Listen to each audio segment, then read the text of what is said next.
Ready, Mayor.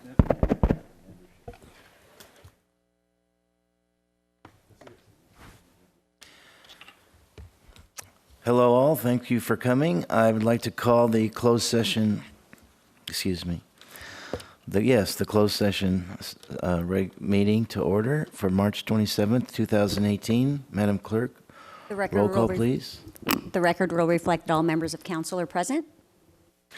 All right, now we'd like to have public comments on agenda and non-agenda items. Please come forward. Mayor Duffield and members of the council, my name is Jim Mosier. Looking at the closed session agenda, I see the last item once again as one of these items where you are going to be discussing the possible anticipation or initiation of litigation without the slightest hint of what the subject matter of that might be. And I would just like to ask you once again to ask yourselves how either you or the public are served by not knowing what the subject of the matter is. And I would remind you also that if you wanted the subject to be disclosed, I think in that session you could instruct the city attorney to do that if a majority of you wanted to. Thank you. Thank you. Are there any others? Seeing none. We will closed session report, Mr. Harp, sorry. So the City Council will adjourn to closed session to discuss items 3A through C, including meeting with City Manager Dave Kiff, Assistant City Manager Carol Jacobs, Human Resources Director Barbara Salvini, and Peter Brown regarding labor negotiations with the unions listed under agenda item 4A. The council will also meet with legal counsel to discuss anticipated litigation by the unions and individuals listed under agenda item number 4B related to the Flores versus City of San Gabriel decision. And finally, the council will be meeting with legal counsel to discuss whether to initiate litigation. Thank you. Thank you. We are recessed until the 7 o'clock regular meeting. So I didn't.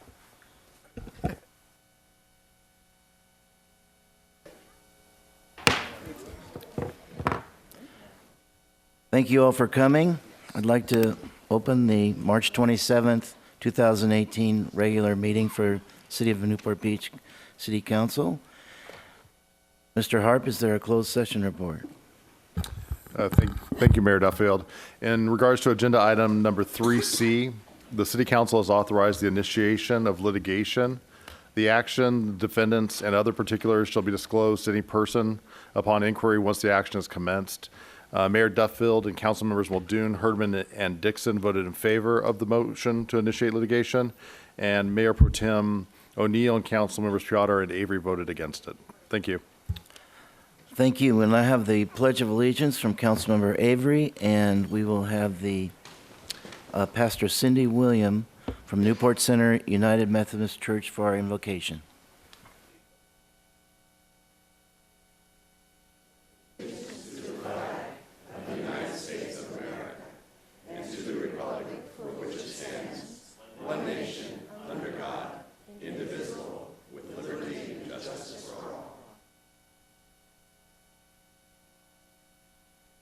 I invite you to be in an attitude of prayer.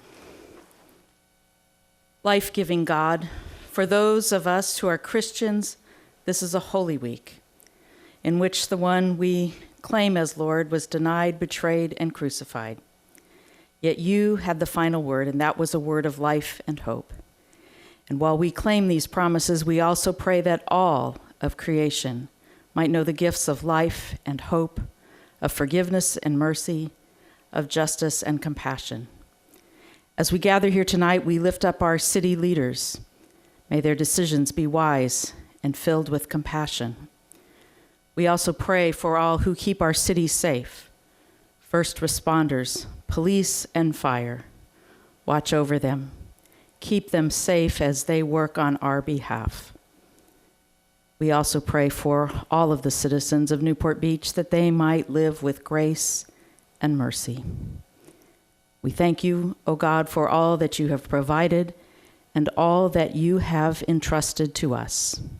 May we be good stewards. We humbly ask these things in your holy name. Amen.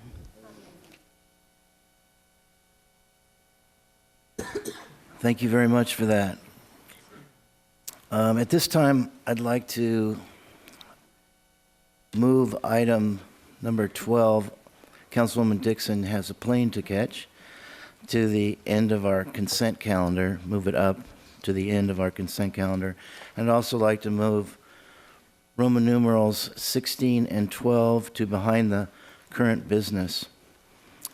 And before we get started, I just would like to ask Mr. Kiff if he had anything he'd like to maybe say. Thank you, Mayor Duffield and council members and members of the audience. I just wanted to make everyone aware there'll be an item actually not on tonight's agenda, but I think on the April 10th agenda that involves an amendment to my contract that envisions a transition period. So that it isn't a subject of the meeting tonight, just so that folks knew that. Thank you. Thank you, and we'll now have a presentation from my Police Chief John Lewis on the exploitation of trafficking. Well, John is going to start it out, the presentation.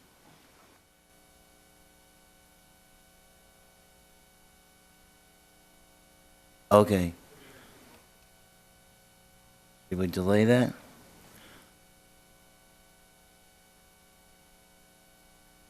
You have more time to explain it if you want. Chief Lewis has more time to explain what it's about.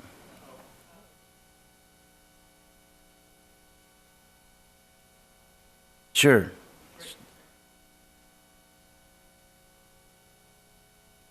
All right. We're going to move to here, right? You notice to the public, and then I can read the portion for consent calendar if you'd like. Well, we're moving that item. This item's being moved. All right. Madam Clerk? Notice to the public, the city provides a yellow sign-in card to assist in the preparation of the minutes. The completion of the card is not required in order to address the city council. If the optional sign-in card has been completed, it should be placed in the box provided at the podium. The City Council of Newport Beach welcomes and encourages community participation. Public comments are generally limited to 3 minutes per person to allow everyone to speak. Written comments are encouraged as well. The City Council has a discretion to extend or shorten the time limit on agenda or non-agenda items. As a courtesy, please turn cell phones off or set them in the silent mode. And I can read public comments on consent calendar, and no, he's not here. This is the time in which council members may pull items from the consent calendar for discussion. Those are items 1 through 8. Public comments are also invited on consent calendar items.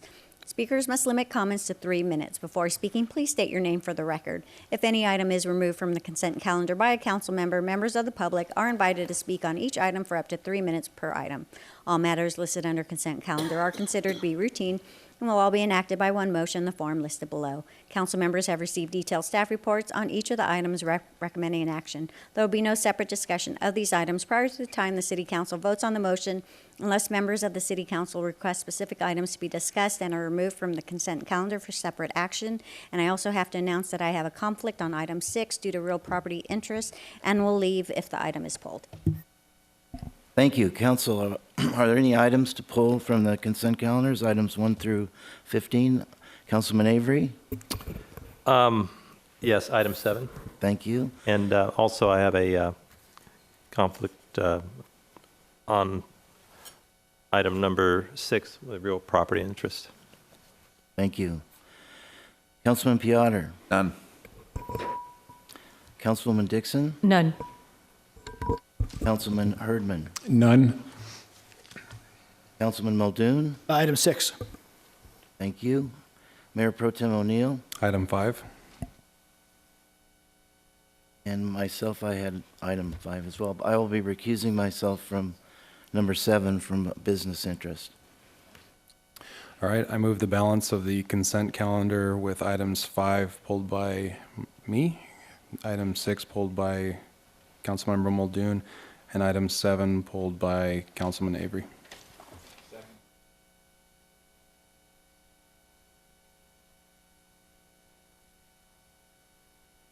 All right, we'll now go to public comment. Okay. Tony's here, before we do public comment, maybe we'd like to get this portion of the meeting going again. Chief Lewis? Thank you, Mayor Duffield, members of City Council, John Lewis, your Chief of Police. We have the pleasure of having our District Attorney, Tony Rackauckas, here tonight, and his staff to tell you what we're doing on a regional level to combat human trafficking here in Orange County. A program, a task force that we, as a department, have been on the ground floor with, in partnership with our District Attorney's Office and our allied law enforcement agencies throughout the county to deal with this really serious issue within the county. So I'd like to turn the floor over to Mr. Rackauckas.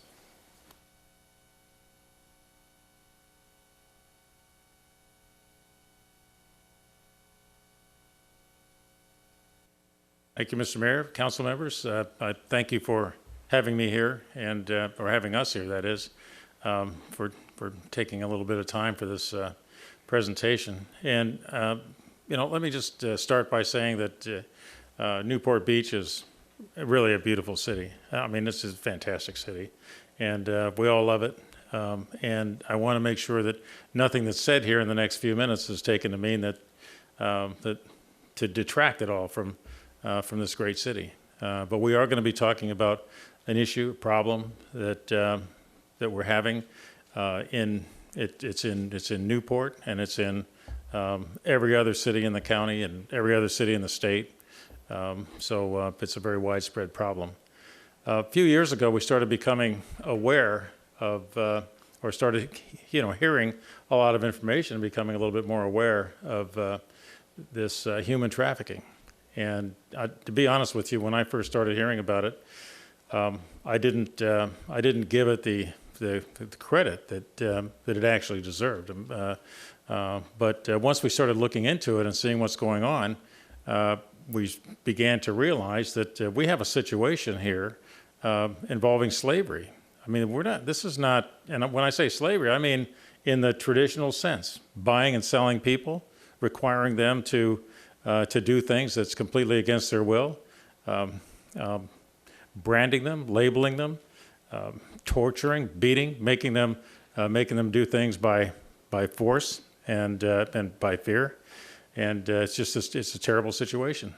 So we formed in the DA's office a human trafficking unit, and got involved with the human trafficking task force in this county, which the Newport Beach Police Department is a part of, and got to working on it and looking into the circumstances and bringing some cases. We made some serious changes in the way we handle these cases, and particularly involving prostitution. We're seeing the women that are being put out to have their basically have their bodies sold tend to be victims. Other than a very few, most of what we see that they're victims of a crime, and they're continuing victims over a period of years. And so we've changed our way that we investigate the cases and handle the cases. And our human trafficking unit has been very successful at this point, at least to the point that we're at. I don't want to suggest that we're done, that we've solved the problem or anything like that. But we have charged and convicted about 265 of these slave owner pimp guys, and put about 250 of them in prison, gotten prison sentences. And it's really quite a few. You'd think, I mean, it's enough to make a dent, to start making some difference, but it hasn't stopped the problem. They are talking to each other and suggesting that, well, maybe we shouldn't do business in Orange County. But like I say, it hasn't solved the problem. But I wanted to have an attorney from my office who started in the human trafficking unit as soon as we put it together. He was there from the ground floor. His name is Brad Schoenleben, and I'd like to have him share with you some of his experiences. So, Brad, if you'd step forward. Thank you, Tony. First of all, thank you very much for having me. Sorry for the false start a few minutes ago. I've got just a few minutes to educate this council and the public on everything there is to know about human trafficking in 20 minutes or less.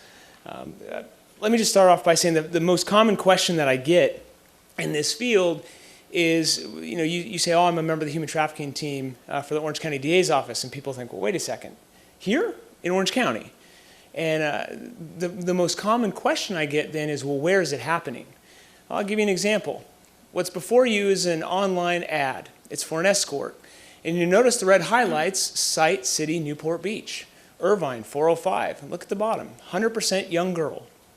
I can buy any girl I want, anywhere in the county, and quite frankly, anywhere in the country. I use the example of the Newport Beach, obviously, because I'm here, right?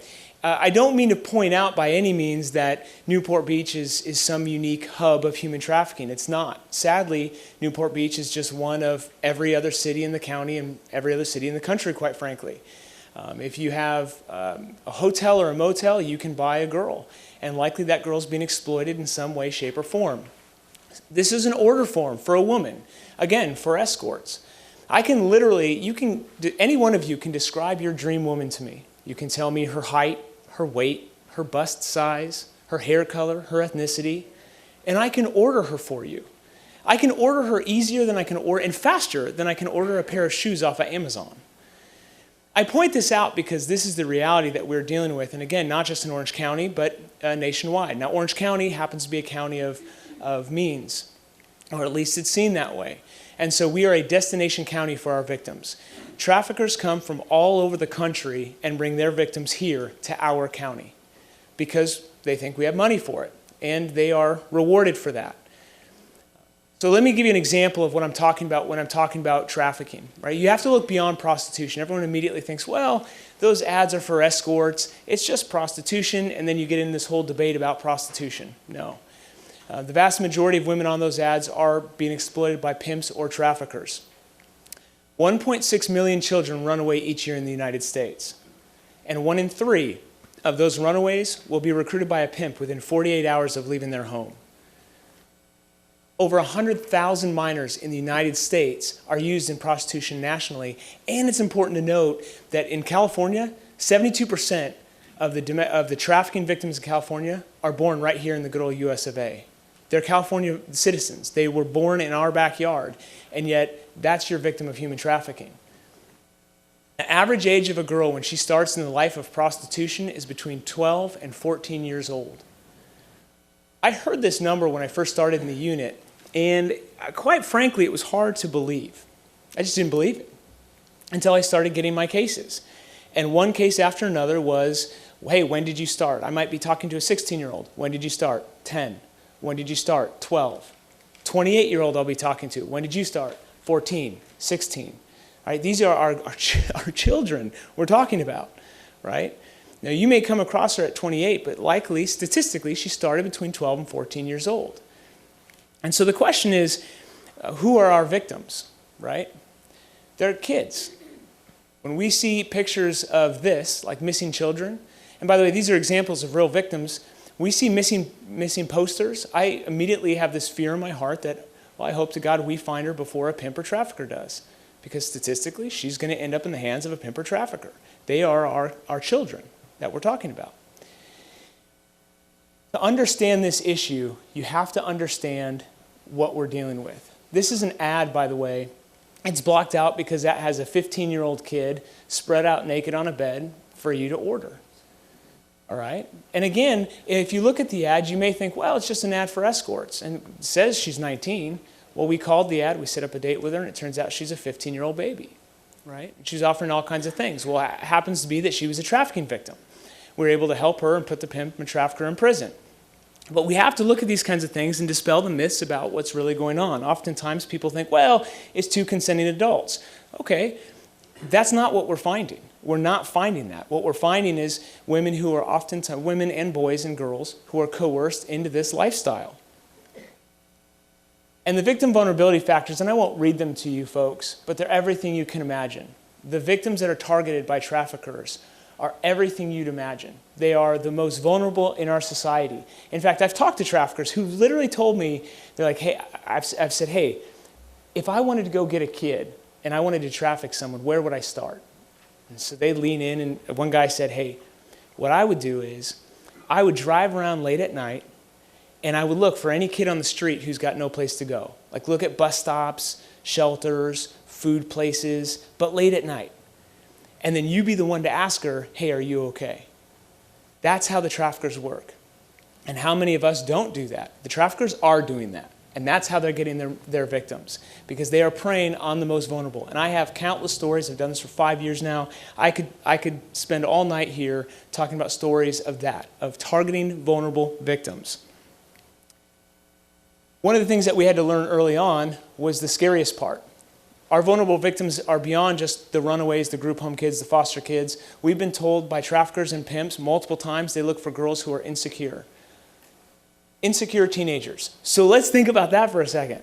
If we're only worried about that population, think about how many insecure teenage girls are in the United States.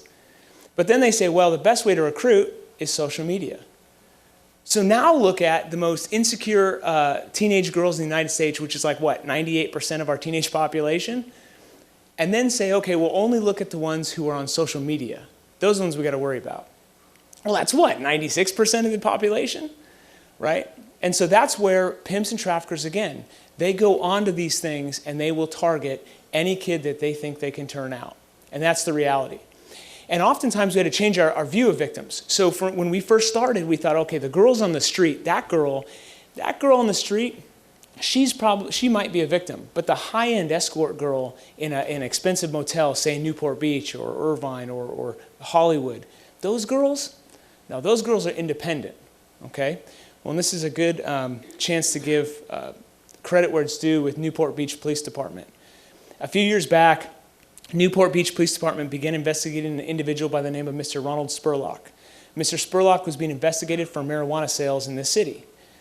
Okay, it's marijuana sales, but they did their job, and they investigated hard. And as they investigated that case, Newport Beach Police Department discovered that he was selling more than just marijuana, he was selling women.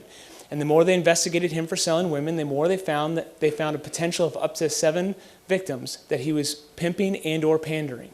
They found 2 human trafficking victims. And they started working up that case, and all the women were advertising as high-end escorts, the kind of people that we in law enforcement traditionally thought were, well, they're independent. They're consenting adults, they're making their own money, live and let live. Well, it turns out that those women were being trafficked by Mr. Spurlock. A case was built against him, and when he was arrested, he had 4 cars that he used, all worth over $100,000. He had about $15,000 in cash in his apartment. He had, in fact, he had a closet devoted to designer shoes, right? This guy was making that kind of money in a very expensive part of Orange County. And when you talk to the women and you find out, and as the case was investigated, you find out that he did everything in his power to degrade these women on a regular basis, on a daily basis. He controlled their movement. He controlled how they worked, when they worked. He got all the money that they earned while they were committing acts of prostitution. And he got to pocket all that. Well, ultimately, the good news is Mr. Spurlock was tried and convicted by Orange County, and he was sentenced a few months ago to 20 years in state prison, which is great. The sad part is he is one of thousands, but he's an example that we have to change our view of what we're really dealing with. And what we're dealing with is violent individuals. This is a trafficker I put in prison a few years ago, and he's currently doing, I believe, 27 to life right now. But he's one of many who, again, are traffickers who are using violence to intimidate. And no longer can we just look at it and go, well, it's just a prostitution issue. With that, they don't just bring prostitution. They bring drugs, they bring gangs, they bring violence, right? And this is the kind of thing that the DA's office is trying to fight, and we need the community's help. And I will tell you, we have failed miserably for years in this fight. And now I think we're starting to really pick it up.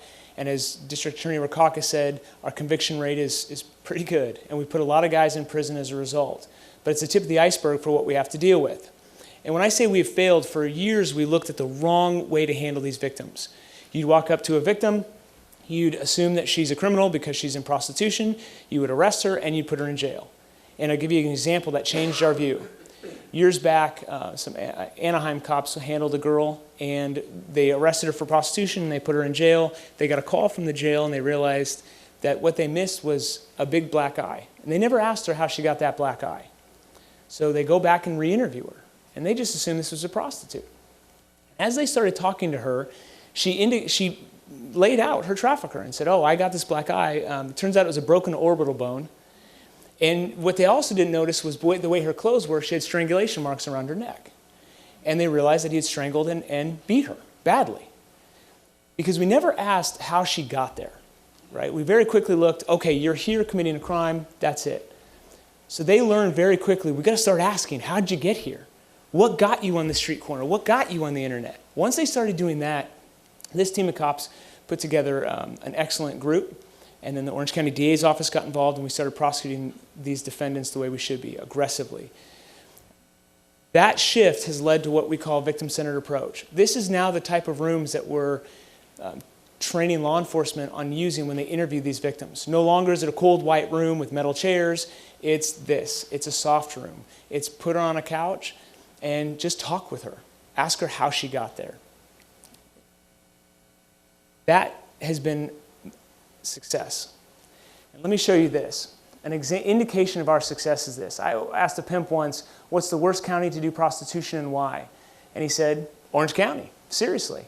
The police here are out of control. They're all over the place, setting people up all the time.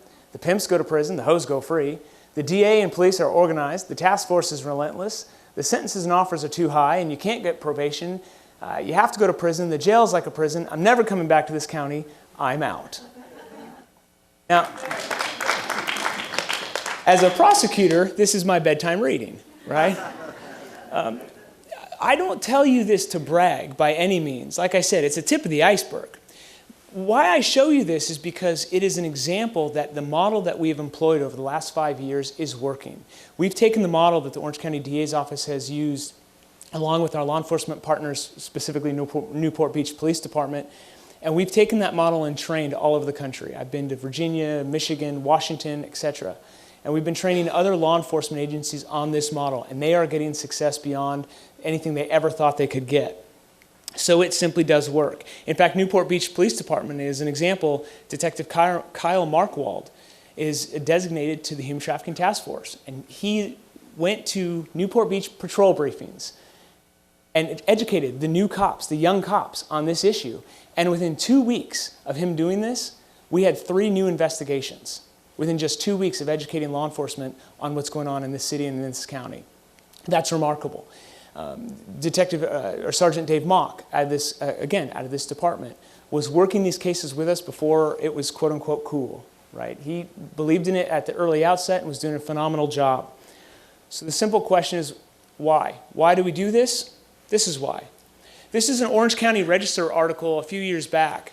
And each one of these girls in this picture, or in this article, they're all victims of human trafficking. They're all prostitutes who were murdered in this county.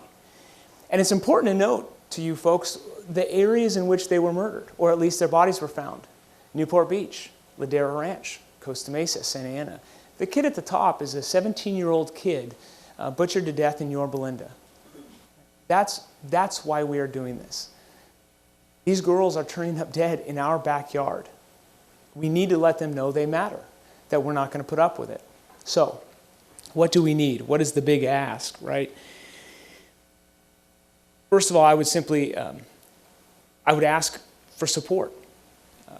The thing that I'm most grateful for is the time that I have in front of you today and District Attorney Rackauckas, that we've been able to come and bring this issue to this council.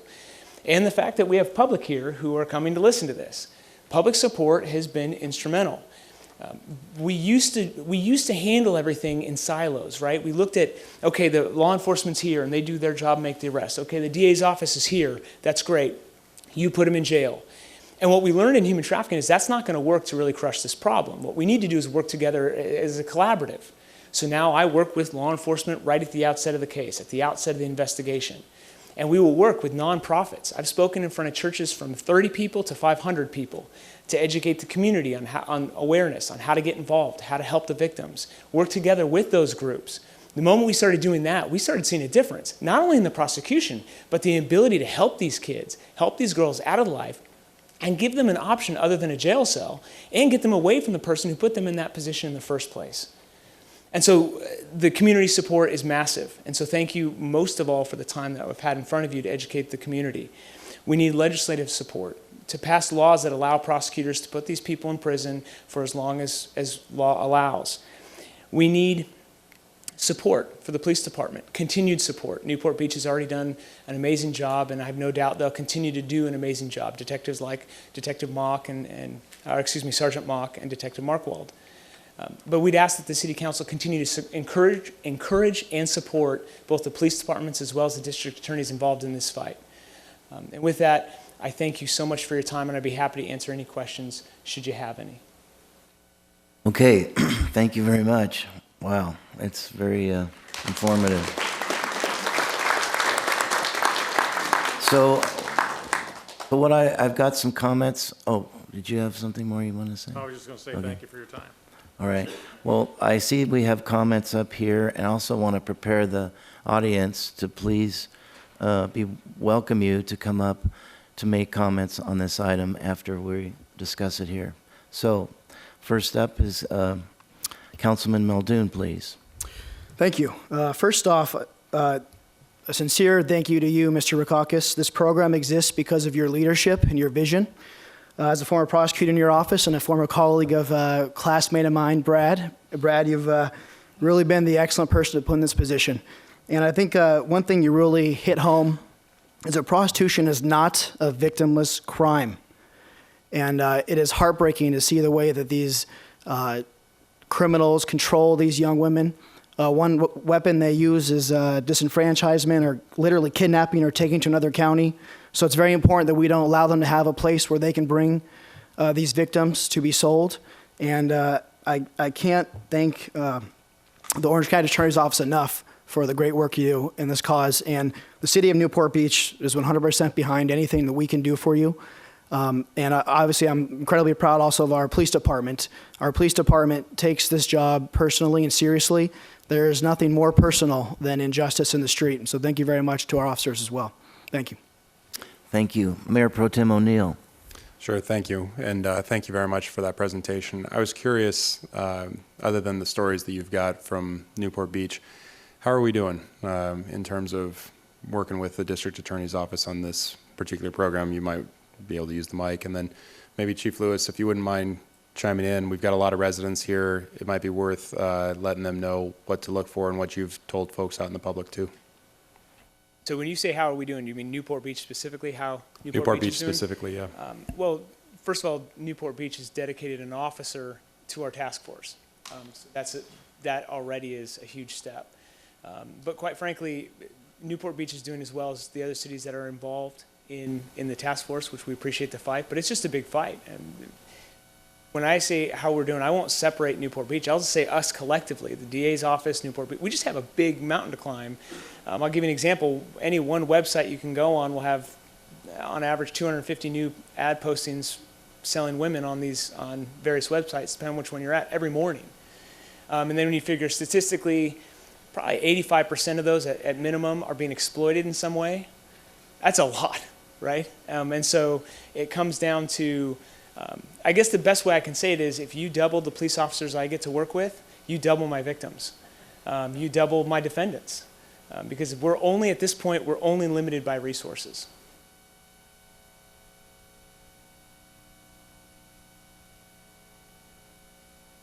One of the issues that we have here in Newport Beach, and it's really Orange County as well, where we continue to see this issue, is a lot of these traffickers will prey on areas where there is resort destinations, areas of affluence, and this is one that is uniquely tailored to our environment here in Orange County. In many places, Newport Beach obviously fitting that characteristic. So it's just like any other crime. When we see one of these types of locations or we see something that is unusual or suspicious, it's important to call us. And our officers are specially trained and have been trained for many years to look and take it a step further and to see if there's something underlying. Is this just a drug dealer? In this case that Brad had mentioned before, no, it wasn't. It was much more serious than that. And the important thing too that we talk about with our folks is that this isn't some crime that necessarily targets youth from places other than our community. In fact, one of the most tragic stories I'd heard was a testimonial from a young woman who was a graduate cheerleader at Los Alamitos High School, one that you would not necessarily think of being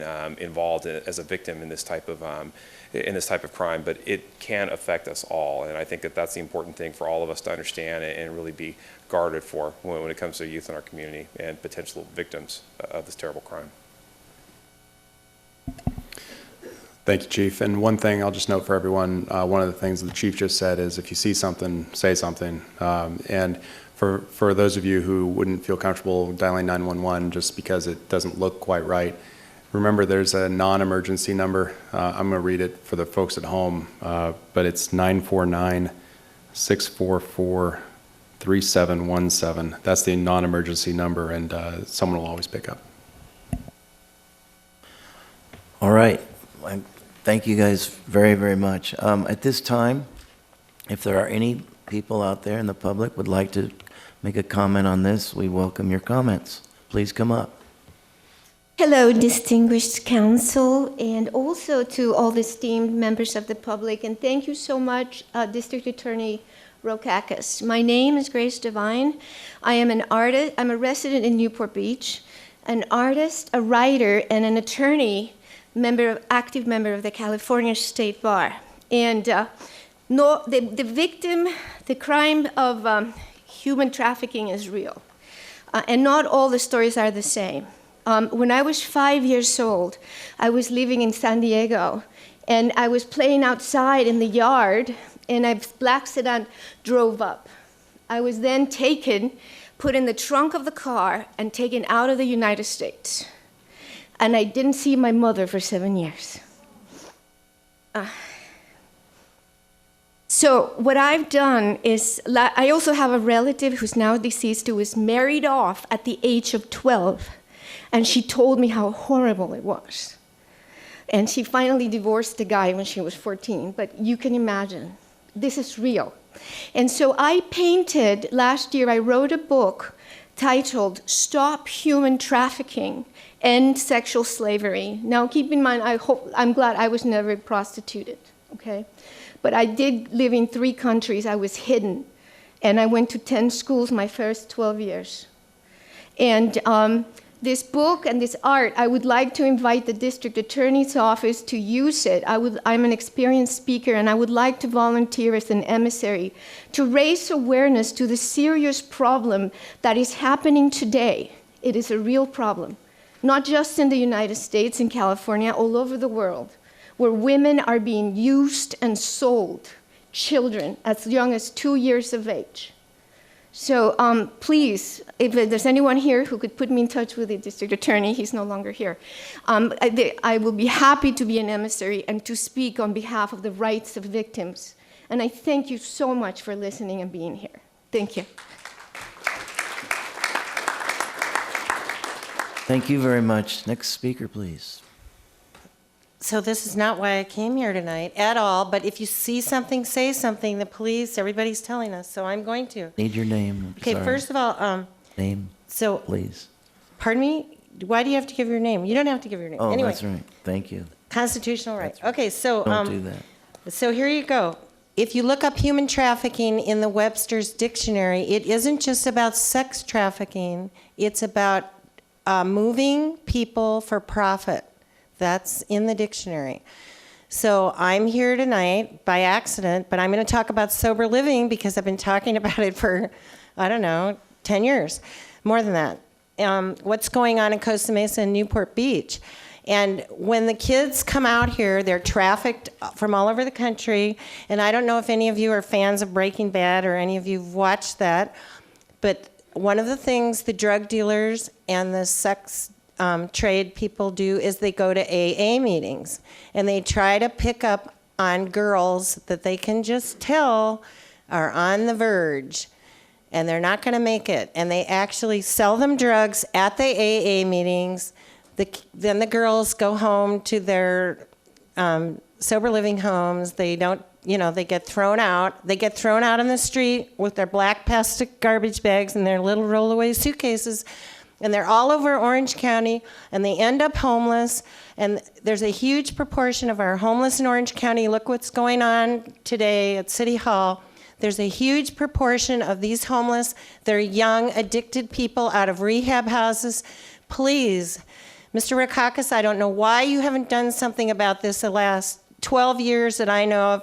I want everyone to start looking at everybody's campaign contributions, because if you look at those campaign contributions, you are going to find out some very interesting things. People who own sober living houses in our county are contributing heavily to certain people running for office this particular go-around. And I am begging you, all of the residents of Costa Mesa, to look into those campaign contributions. Look into the LLCs. You're going to find some really interesting things. Thank you. Thank you. Are there any other speakers? Please come up. My name is Dennis Baker, and I was very close to a young person that went to school and lived in this community. And that person got into drugs, was recruited and got into trafficking. And that young boy is now dead. Don't forget, this is not, I've heard over and over again, young girls, young women, so on and so forth. It happens to young boys too. Thank you. Any other speakers? All right, seeing none, I'm going to ask for public comments on the consent calendar. Are there any comments on the consent calendar? W.R. Dildine, I would like to pull number 5. It's already pulled. Pardon? You can, Just as a reminder, items 5, 6, and 7 were pulled. So comments on anything else on the consent calendar? Mayor Duffield, I think the audience misunderstood you. You asked for public comments regarding the Rackauckas presentation, and then did you call for public comments on anything else? I'm calling for public comments on the consent calendar at this time. Those are items 1 through 8, except for items 5, 6, and 7. And will there be another opportunity for public comments? Yes. Thank you. Mayor Duffield and members of the council, my name is Jim Mosier, and I do want to comment on the consent calendar. I had been planning to call your attention to item 4, which is the records retention schedule. As I indicated in writing, last I've seen of this, the records retention schedule very oddly is privately copyrighted, and if that is still the case, I would think the council would want to do something about that so that that document is more available to the public. I was really startled by the statement that item 12 is being moved to the consent calendar. Unless I'm missing something, and one would never... So, No, Roman numeral. so I'm sorry, Mr. Mosier, number 12 is being put to the, after the consent calendar. After? Yep. Okay. Understood. Thank you. All right, any other comments on the consent calendar? All right, seeing none, I'll bring it back. And Councilman Avery. Oh, I'm sorry. Item 12 on the consent calendar, the one about the Harper bill? Item 12 is not on the consent calendar. Okay, that's what someone just told me. Oh, sorry. So, Councilman Avery. Item 7. Oh, we need to vote. We need a vote on the consent calendar, Mayor. I'm sorry. It's getting confusing up here. Let's vote.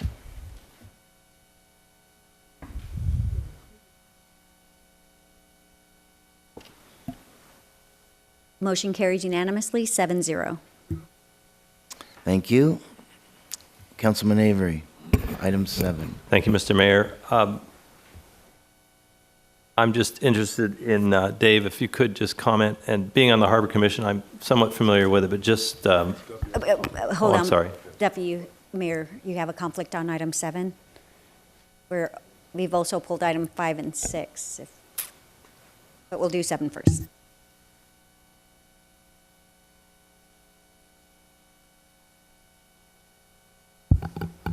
And just for the record, Councilmember Duffield announced previously that he had a conflict based on his business interests for agenda item number 7. Item 7 has been pulled. Is there a request for staff Yes. report? Okay. Thank you, Mayor Pro Tem. Dave Webb, if you could just comment on this item, which is a fairly large number and broad for perhaps a item on a consent calendar, but I think I know the reasons why, and I just think it'd be good for the public to sort of know just a snapshot of the background and why it is set up like it is, which I think is entirely necessary. Thank you. Sure. Thank you, Councilman Avery. This item tonight has to do with the approval, Council's request for approval of 3 on-call contracts for our marine engineering areas. Staff and the ability to kind of use more efficient methods and deliver a large capital program, oftentimes we go to on-call contracts. This involves a basically request for proposals, a selection of firms, and then we'll go with a multi-year contract with a cap not to exceed, so that we can give small projects as the year goes through without going through the extensive process each time of doing an RFP, a selection process, and an award, which that process from start of a request for proposal all the way through a council award usually takes us about 3 months. So we can get a lot done under these contracts. This contract tonight, I know it looks like a lot of dollar value. There are 3 firms we're looking for 3 years, each for $300,000. And again, that's the contract not to exceed limit, but there are other budget controls, basically the budget you give us, and we can only spend within the budget amounts. These contracts historically in the past, we have 2 contracts now about to expire, have been used to do small docks. We use them for our grant programs. We use them in our copper and our TMDLs and our sediment testings. We use it for our grain size analysis, our beach movements, anything that has to do with marine engineering. Grand Canal is another one that comes to mind that we just recently did, the dredging of that. And we can efficiently get these projects out and through by using these on-calls. So that's what we're looking for tonight. Just as a reference, our 2 on-calls I was looking earlier tonight are just past their $300,000. We've had to do amendments. We've had that much work. And the new capital programs in future, we see more work coming. So I think this is probably an appropriate limit for now. We might have to come back. Right, and this is related obviously to our emphasis on the harbor and continuing sort of a gradual increase in the city's participation in projects and helping residents get things done in a timely manner. So, that's correct. We have a lot of work coming, the RGPs, we've got some dock improvements coming up, the harbor dredging projects that we have to do reports and things for. So thank you very much. Councilwoman Dixon. Yes, hi, Dave. Just a quick question. Did you say $300,000 in total per provider or annually is that amount? We're requesting $300,000 per provider for a 3-year contract. So $100,000 a year or up to $300,000. And then did you suggest that these projects are already within our capital budget process, so they're already allocated for? It's just taking them out and accelerating the project execution? Some of the projects I mentioned, a lot of those have already been done. That's an example of projects passed, but we do have a lot in our current capital program, and we know we have more Grand Canal dredging. We have some sand issues. We have the core stage 13 on our big beach. We have county projects coming up. So we see a need for various marine engineering contracts for the next 3 years. Okay, thank you. Mr. Herdman. Just a quick question, Dave. I noticed you distributed this RFP to 266 firms and only 3 applied. Are any of these 3 repeats? Are we renewing a contract with them? 2 of them are repeats, Anchor Engineering and Moffitt & Nickel, and then Noble is a new. I would say too, the field of marine engineering is rather small, so they're more of our expensive line of engineers. Structural and marine engineers are on the high end, and there's not a lot of folks that do it. So I think we had 4 or 5 people actually pull the proposal and only 3 applied. I'm glad to hear that there's 2 that we're renewing because they're familiar with our harbor and the projects that need to be done. Thank you. Move approval. Okay, let's go to public comment.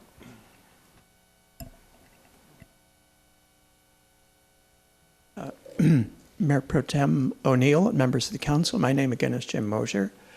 As I pointed out in writing, the council's own policy F14 defines on-call contracts as something that are supposed to be used for small one-off jobs, gives the staff a certain amount of flexibility. You are approving here a very large amount of money, and there's no real controls over how large of projects this money could be spent on. There are big items in the budget, and nothing in your approval tonight is saying that this on-call mechanism could not be used for one of those large projects with a total lack of transparency to the public of knowing when it's happening or by whom it's being done or by whom it's being ordered.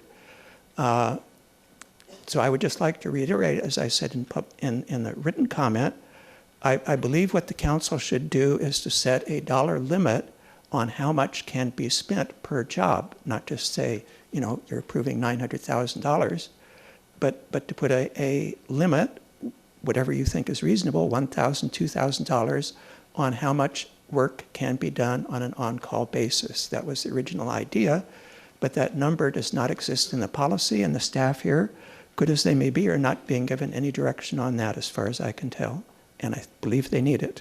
Thank you. Any other comments? Dave, maybe Webb, that is. Would you mind, oh, I'm sorry, another comment on item number 7? Public comments on item number 7, yep. So maybe, would you mind at least letting the public know when we have an on-call contract, especially one of this size, what's the process inside your department? How does it play out? And then where could people find documentation if they so chose? Sure, Councilmember O'Neill. What we do is, all these projects are viewed through our capital improvement program, so the public can see what the work plan is, and council approves that every year. The smaller projects we pull out of there, again, I mentioned for efficiency, like a dock or a sand project. And I don't have a specific dollar value, but we bundle those up, more routine projects through the on-calls. We do have on-calls, for instance, for geotechs, for architects, for landscaping, various routine things, pavement management.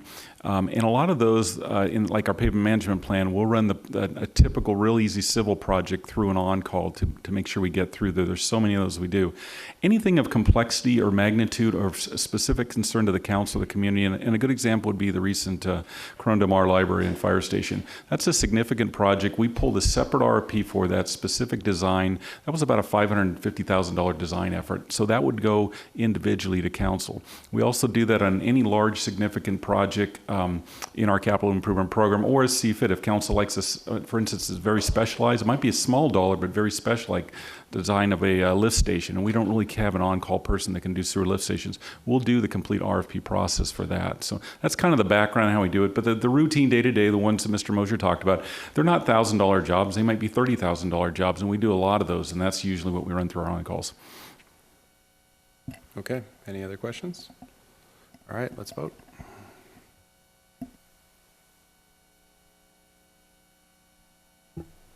Motion carries unanimously, 6-0.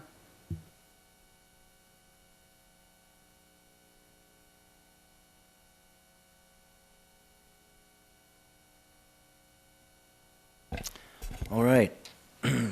Councilman Muldoon, item number 6. Now what? Fine. Okay. Thank you. Yes. So Councilmember Avery has a conflict on number 6, as does City Clerk. Both based on where they own real property. So you have to leave. Thank you.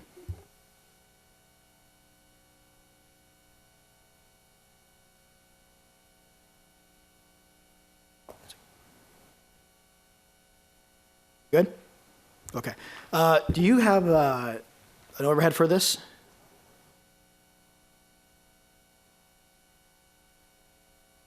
One for 5 or 6? Yep. Yeah, So let me get that one. Who's on first? You confused there a second. Yep. I just wanted it to do, I know we've gone through this recently before, but these kind of things impact the residents. And they say, when this happened, or what impact is it going to be? Would you just do a quick run through? Sure. This is a project we brought to council recently. This is to relook at and enhance all our pedestrian crossings on the Balboa Peninsula.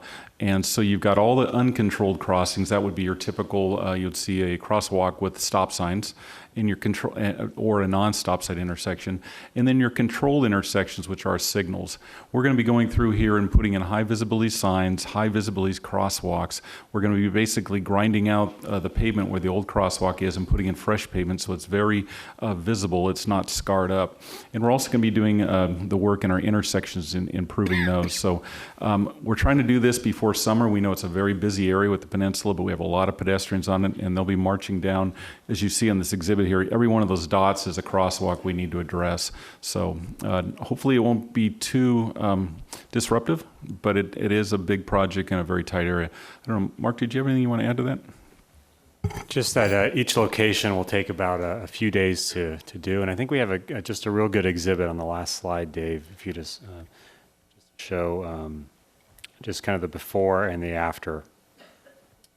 One more. More? There we go. So just to show you the example of what it looks like currently and how it'll look after we're done.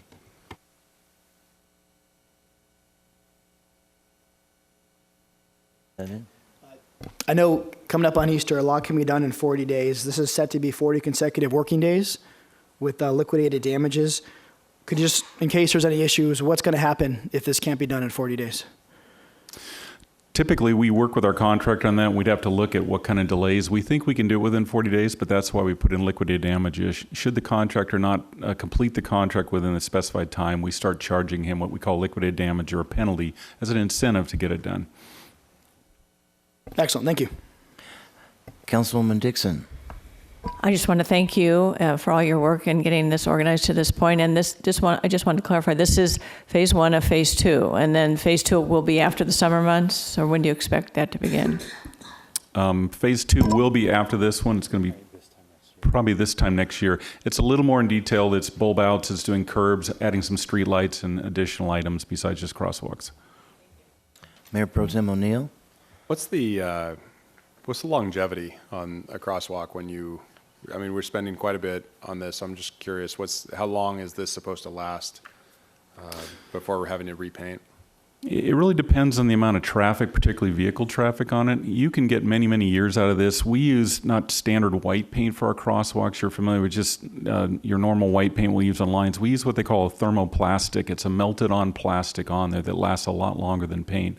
The reason being it's such a difficult area to work on in the first place. So the longevity of this, I've seen crosswalks go 10 years without being touched. Other times in a busy intersection with a lot of turning movements, we have to get in there and touch them up sooner.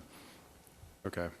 And one of the funding mechanisms is a budget amendment that's transferring from an account called Slope Erosion Control and Enhancements. What is that, and why are we transferring away from that into something for striping? Yeah, thank you for bringing that up. This project at the Genesis, we had some funding. We weren't sure of the magnitude when we got going. So when we went through the budget process, we put any available striping and signage money left into that. And we had another project that we had, the slope project, that was general funds that we were going to do a project, part of the $5 million. And rather than just turn it back and then reprogram it, we just took the money and we're transferring it over to here. Got it.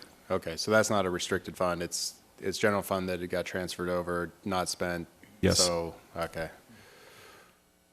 Okay. All right, seeing no further comments up here, would like to offer the public to come up and comment on this item, please.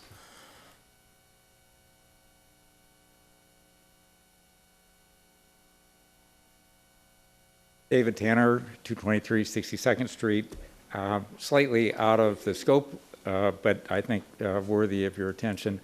I'd like to have you not forget about Newport Shores, in particular Prospect Street and Newport Shores Drive. I believe that intersection and 62nd Street and Newport Shores Drive, I believe they're partially blind intersections. I'd like staff to take a look. I'd like you to instruct staff to take a look and see if there isn't something that can be done. Existing improvements have blocked the visual line of sight. There's a lot of tourist traffic that comes and uses these intersections, as well as restaurants that are there. So I'm thinking that something like mirrors or something like that could increase the field of view for not only pedestrians, bicyclists, but drivers of motor vehicles as well.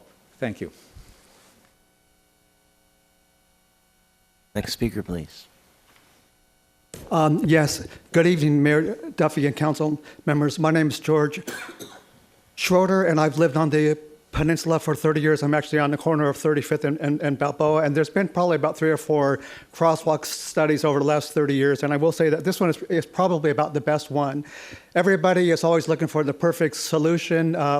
There's competing users on the Peninsula. You're either a driver trying to get home on the point, get there as quick as you can, or you're out late at night walking home from an evening of eating or entertainment and you're trying to cross the street, or you're on a bicycle. So, and I'm actually each of those individuals at different times. So you'll hear from people and they're upset because they tried to cross the street and they couldn't cross the street. Well, there is no perfect solution for everybody, but I will say this study is probably the most comprehensive one we had. The traffic engineer, Tony Bryan for the city, came to our West Newport Beach Association, gave a very good presentation to us. I did take the whole report, printed it all out, rode my bicycle down, looked at each crosswalks, looked at the proposed changes they were going to make, and these are all extremely good because there are places where the crosswalk is on the wrong side of the street because because a person is trying to turn and the crosswalk should be on the other side because you would not prevent a person from making a left-hand turn if the crosswalk was on the other side. So it's a good report. It was received well by the residents in West Newport Beach. It's not perfect, but I think it's as good as we can get. So we support this and we thank you for making these improvements. Thank you. Next speaker, please. Well, seeing none, I'll bring it back up here. Any comments? Move approval. I see a comment from, excuse me. Nope. No? All right, move approval, go ahead. Go ahead. Move approval of the item. There's a second, I believe. Let's vote.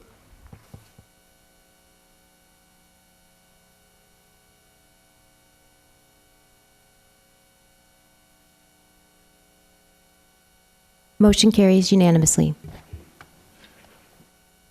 Okay, we have one more item from our Mayor Pro Tem O'Neill, item 5. So there were 2 questions I had on number 5. The first one is $267,000 seemed like a lot of money for upgrading the park. I know how kind of large it is, but I would love to know a little bit more about what went into the bids that got it to that number.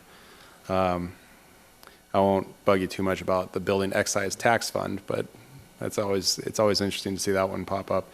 And then the other one is it says in the staff report that that there was a bid protest, and so staff believes that it raised non-substantive views. I just was checking when we say staff on a protest letter like that, does that include the city attorney's office? Okay. Yes, I was going to say, to your second point, yes, we always check with the city attorneys and run through any kind of bid protests, and they cleared that this was a minor deviations. Okay. To your first point, I think maybe Mark, our Deputy Director, Mark Vukovic, could answer that one. Yes, thank you. So most of the project is rebuilding the wall and the sidewalk around Peninsula Park, and then also around the restrooms right there too. So the construction is not very easy. All the concrete has to be pumped in. A lot of the walls around that area are masonry walls, and what we've come to find out, especially in the coastal environment, is that after time, those wear away. And so this wall that we're proposing to build is actually a concrete wall, call it a seawall. It's only 18 inches high or so, but it has a footing and it should last much longer. But it also includes a complete replacement of a sidewalk around it as well too. And so we feel this is a better design, and it's been something we've closely coordinated with our maintenance operations department too, because this has been a headache for them for many years. I don't see any other comments. I'd like to make a quick comment on the Bayview Park improvement. I had a resident write in, which I was moved me a little bit. You have a center stairway. Do you know what are you familiar with that? Yeah, actually, I have a slide if you'd like to kind of orientate you.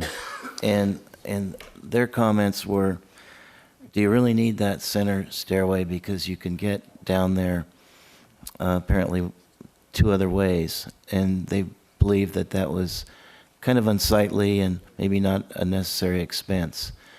Can you fill me in on why that needs to be there? Sure. Thank you, Mayor. This was a request actually out of our municipal operation folks who deal with the park maintenance all the time. And on this screen, you can see 2 items. First of all, I'm pointing to the playground.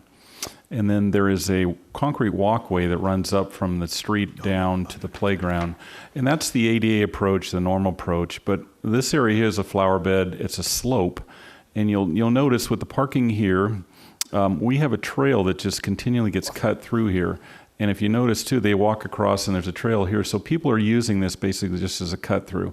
So the suggestion from our municipal operations folks is, why don't we put a staircase here to keep up with the continual tramping of the flowers, breaking with sprinkler heads, where people want to go. It's interesting because a landscape architect once told me, when you design a park, we shouldn't put the walkways in first. We should design it, see where everybody walks, and then come put the trails in. And this is one of those cases. There is another staircase. It was built years ago, and it's really dilapidated. And actually, we're thinking of taking this one out. It's really not in the right location, but there's a wood staircase existing here. But it's not used. It's really about folks coming through here and cutting down here. So that was the point. Okay. We didn't choose to go forward. We got too high of a bid on this. So we're going to see if we can repackage it. Okay, great. Appreciate that. Seeing no other speakers up here, I'll now take it to the public. Are there any public comments on this item? Seeing none, I'll bring it back. Do I have a motion? Move approval. I'll second. Let's vote.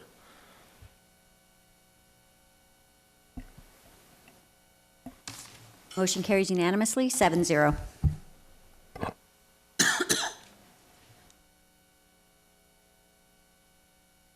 All right, so now I moved item 12.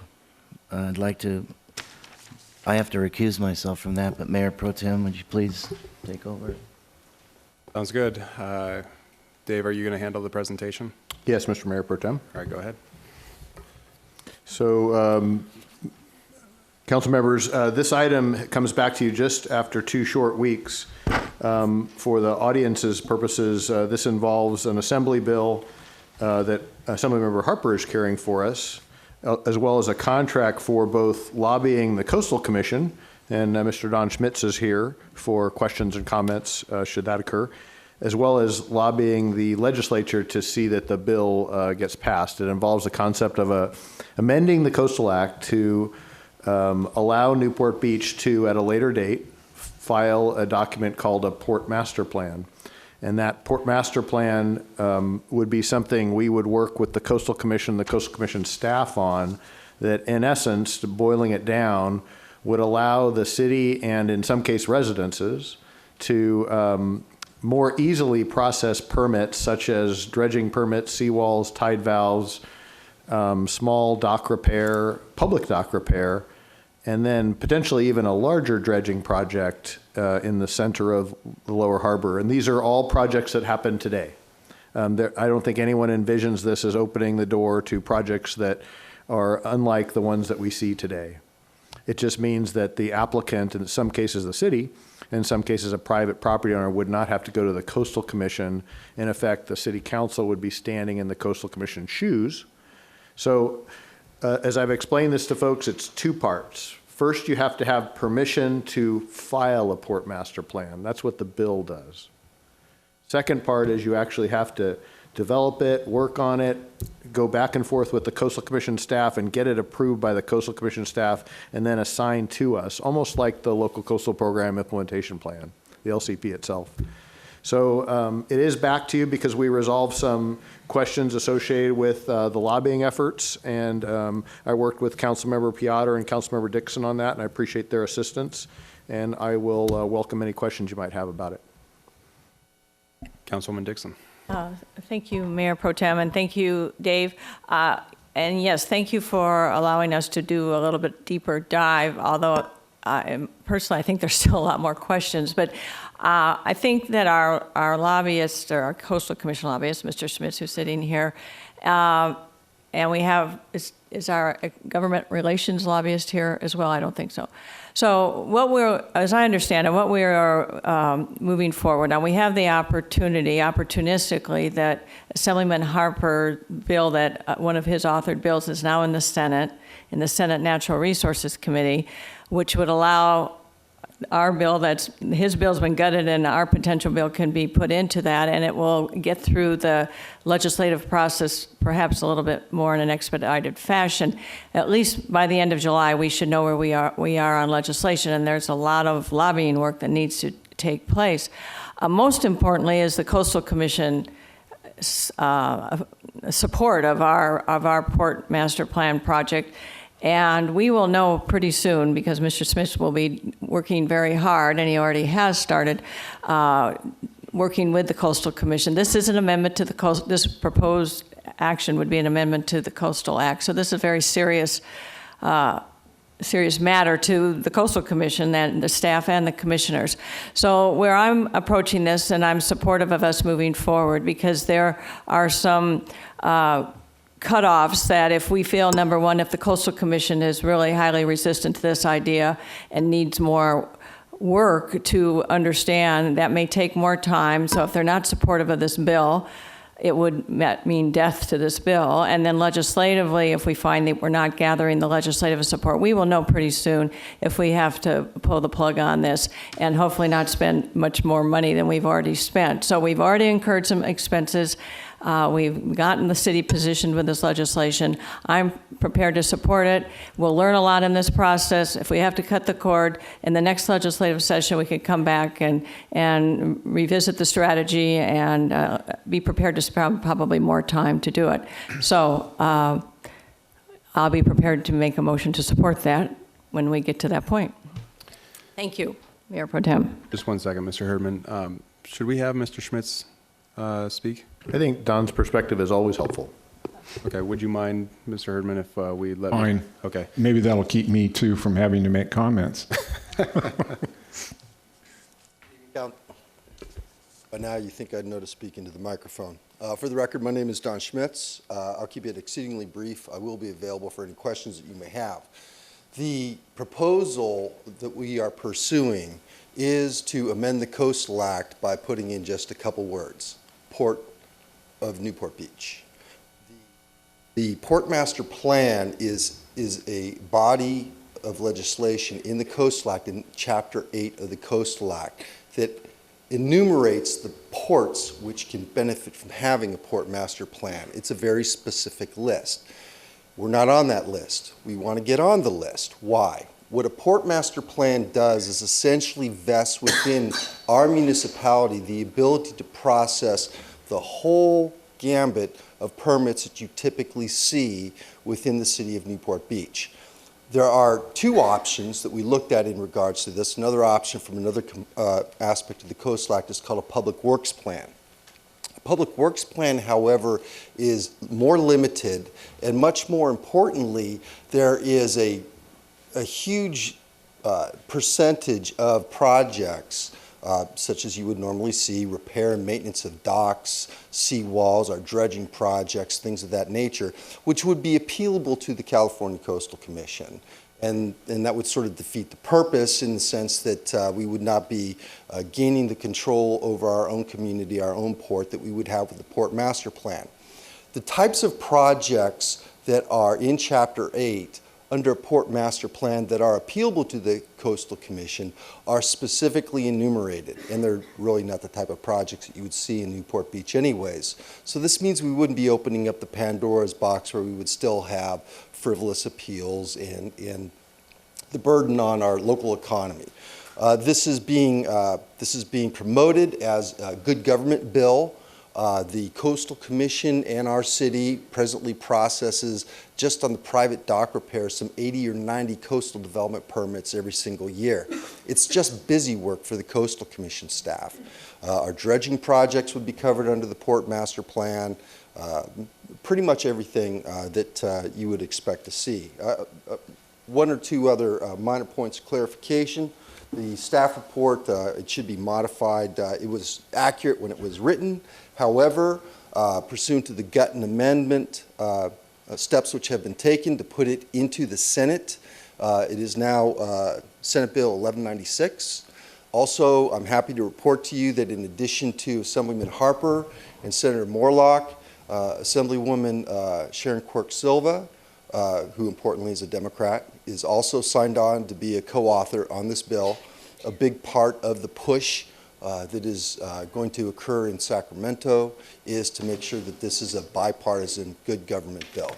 So with that, I think brevity is best, and I'd just like to be available for any questions that you may have. It is Assembly Bill 1196, not Senate Bill. No, I believe it was in the Senate currently. It's Assembly Bill, but it's in the Senate. Still Assembly Bill? Yes, in the Senate. That's correct. Mr. Herdman. All right, rather than making a comment on this, I'd just like to ask Dawn a question, if I may. Of course, go ahead. Okay. It's important to me that before we move along too far on this, that you be able to give us an accurate assessment of the attitude of the Coastal Commission toward us moving forward on this. If they are quiet and say nothing, if they kind of nod their head a little in an affirmative, then it'll be important for us to know that. And for me, that would be the first thing that I would want to hear from you. There's a lot involved in this. I took a look at the port master plans for San Diego, well, specifically San Diego, and it looked to me like it was just a list of projects. That's all it looked like to me. Projects that included dredging and that type of thing, the kind of thing that we're looking to have control over here in our city. I know the Coastal Commission requires a great deal of detail, and I saw evidence of that in the San Diego port plan. For each of these projects, they're very scientific, very picky, all right? They want to know everything. Just looking for results from you, Dawn, that'll help us decide whether or not we want to move forward in this or whether we should pull the plug early. Like Diane said, take some time to sit back, take a look at it, study it more, and then decide if we want to move forward. I don't have any worries like I did at the last. I didn't really have any worries at the last meeting. I asked the question, what's the difference between a port and a harbor? And and I know my colleague here, Kevin, did comment that there's absolutely no intention here of turning Newport Harbor into a commercial harbor where we're manufacturing boats, and so I know that. I know that. I think the goal here is just to gain local control over what we do here in the harbor, and I have absolutely no objection to that. But if we've worked hard to develop a good working relationship with the Coastal Commission in this city, and I think we're there. Most of our stuff gets approved. I just don't want to do anything to harm that relationship either. If they think, we want to step away from you, they may not like that. And so testing the water, getting the temperature of the Coastal Commission is going to be very important to us to know. Thank you. Would like me to comment on that, Councilman? Yeah, okay. please. First of all, that message is received and crystal clear. My main effort personally in this is going to be working with the coastal commissioners themselves and the Coastal Commission staff. Look, we're talking about amending the Coastal Act. This is not something which is done frivolously. However, it's done annually. There's very often important amendments which are brought forward to improve the Coastal Act. Now, the Coastal Commission itself can do one of three things. They can vote in opposition to the proposed bill, they can take no position, be agnostic on it, or they can support or oppose. Either one of those three things. I think we would be fine if they were agnostic and took no position, and certainly we would be most happy if they took a position of support. And in the strategic plan, which was adopted by the Coastal Commission a couple years ago, they forced their previous executive director to come up with a strategic plan. One of the things that they wanted to see was a more cooperative approach with the local jurisdictions up and down the state of California, the counties and the cities, getting the certification of the local coastal programs. And in fact, I can tell you that the crowning achievement of the current executive director in his most recent report to the commission was the certification of the LIP in the local coastal program for the city of Newport Beach. They're very proud of that. And the fact that this will free up their resources so they don't have to process this ongoing fire hose of coastal development permits in our harbor, I think will be warmly received. We shall see, and I will make sure I keep you in the loop. And in regards to the second point, absolutely not. This is not something that could open up the door in regards to some sort of conversion of Newport Beach into an industrial port. We have complete control in regards to what the Port Master Plan will look like.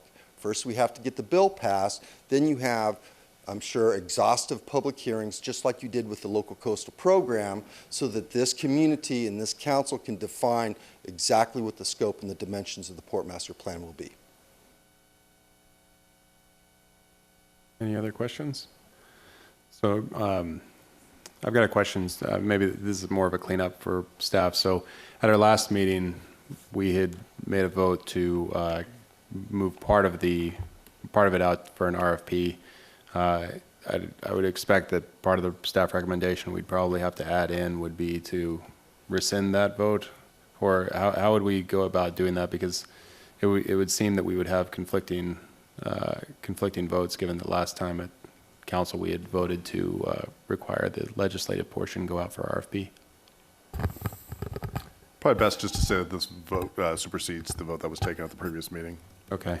And then on recommendation B, for which would authorize the mayor to send a letter, I assume that we would need to include the mayor pro tem in that as well, given the mayor's conflict. Okay. And also the amendment of the bill number to 1196. Okay. And then I had one other question on costs. So when we're talking about a not to exceed of $120,000, so that's just, it's an awful lot of money, and I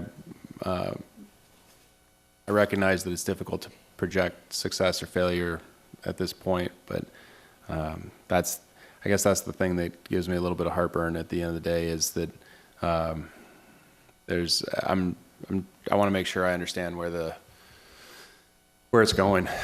So, I mean, how does $120,000 get spent up in Sacramento legally? Very legally. About half of the expenses will be working directly with the Coastal Commission. The other half will be working with the members up in Sacramento to continue to promote the bill.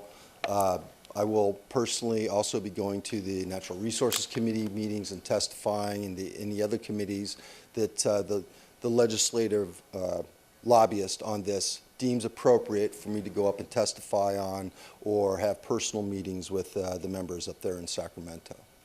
Okay. Mr. O'Neill, too, just from staff's perspective, Mr. Schmitz is well aware that if there's an inkling that the bill is not getting the support or getting certainly opposition from the Coastal Commission, the contract allows me to pull the plug on Mr. Schmitz's contract. All right. So, okay. Any other questions? No? All right, we'll go out to public on this item.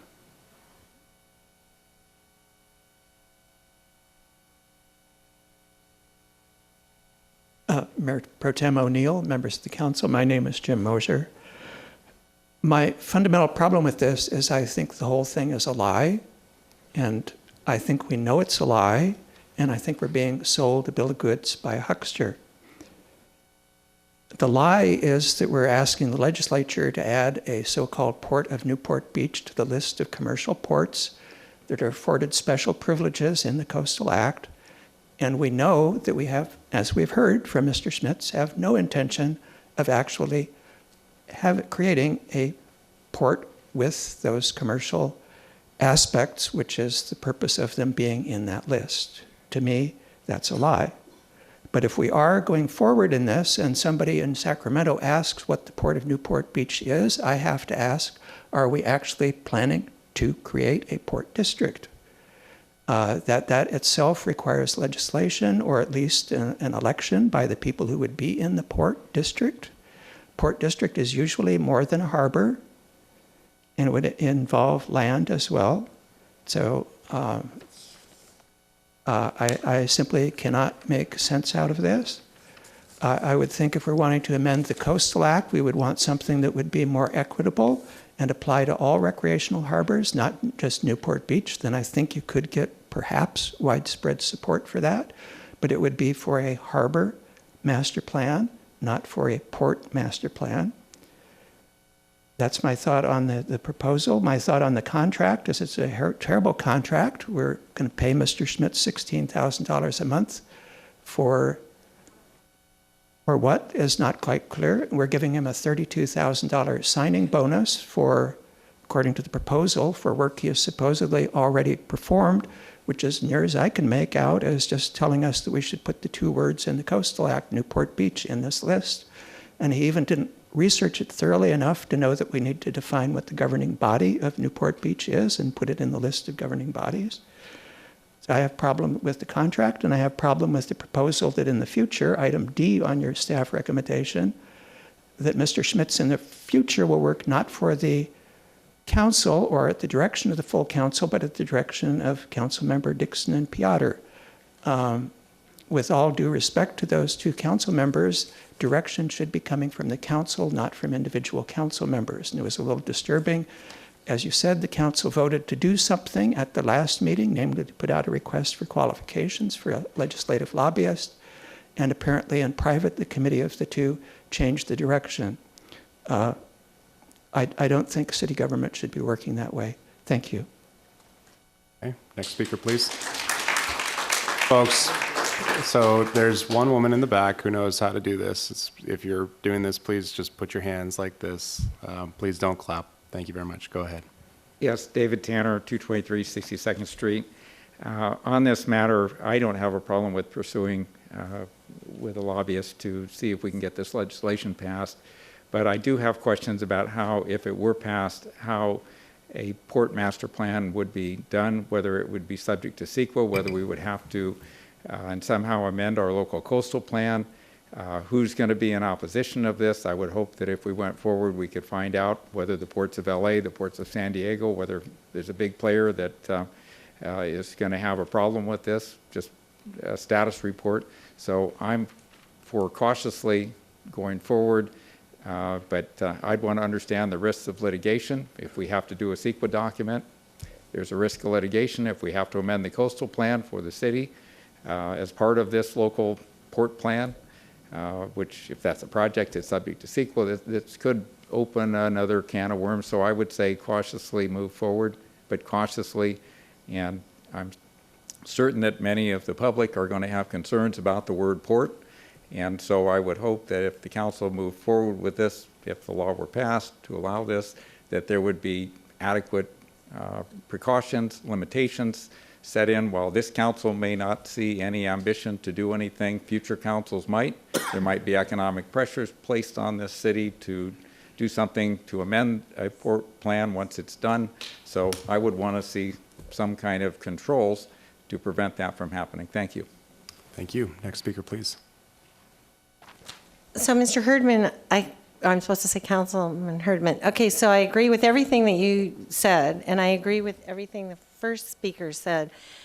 I was kind of shocked 2 weeks ago at the way this was presented to the council. It seemed like a backdoor deal to me, completely. I was actually shocked at the lack of transparency, and I don't understand how the law firm was hired without the city, with bids. Mr. Muldoon, you were talking about that. I don't appreciate government being, this is such a serious issue. The harbor is such a treasure. I don't want it to be a port. There's a lot of things that are going to go along with this port. People are going to be able to build docks as big as they want without going through the Coastal Commission. I think that is an opportunity for corruption, A1A actually. I do not appreciate Mr. Muldoon and Mr. Piotr, who cooked this thing up. I think they are both pro-development. They're pro-development. And if you don't think that having this Coastal Commission restrictions taken away from our harbor, I think there will become more, it'll be easier to develop things over 2 stories. I think you're going to lose a lot of what is valuable in this surrounding the harbor. And I also believe that if this is so serious an issue, why are you hurrying it? Why aren't you consulting first, get all the ducks in a row with the Coastal Commission before you're spending all this money? That just seems backwards to me. And anyway, thank you very much. I really wish you wouldn't do this until you get all the information from the Coastal Commission.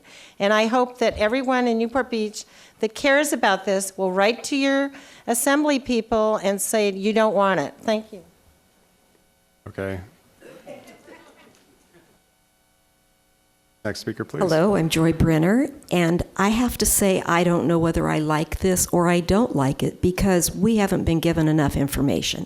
And once again, something is being rushed through council without the public being brought along. I say that almost every time I'm here. Bring us along. Give us the information. Let us know the good things and the bad things about this. But when something is rushed through like this, it's always suspicious. And whenever things happen in this council and with this staff and in this community that the public is not on board with, we question that. We question the motives. We question what's being done behind our backs that we're not knowing about. What's the rush on this? If this is a good plan, then take it through the normal channels. Give us, I don't even know if there's a pro or a con to this yet. It seems like that should be just the basic information. Like, show us a list of what the reasons are that we might want this and that we might not want this. And then if you choose to have a consultant that follows through a little bit at a time, that's fine. But give us some information. We're sitting out here begging you to be transparent with us. So just do it. It's a lot easier for you, and it's a lot easier for us. Okay, next speaker, please.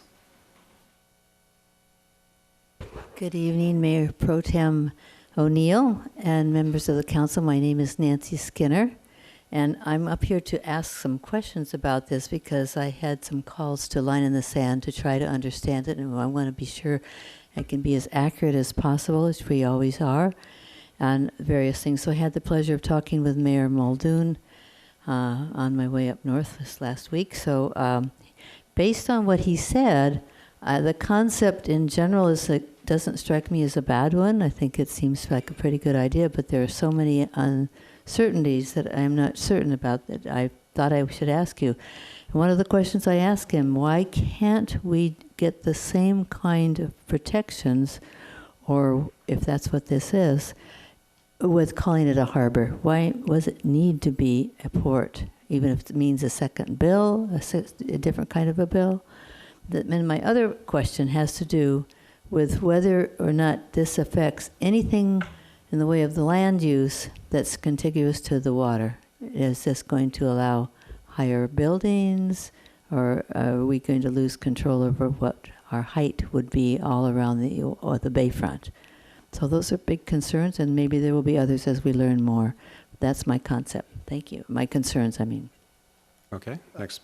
Mrs. Skinner, you didn't mean me, correct? You said Mayor Muldoon, but you didn't speak with me. Did I say Mayor Muldoon? Yeah. I meant Mayor Duffield. I am so sorry. Okay, no problem. You're still mayor, I guess, in my head. Thank you. God bless you. I'm sorry.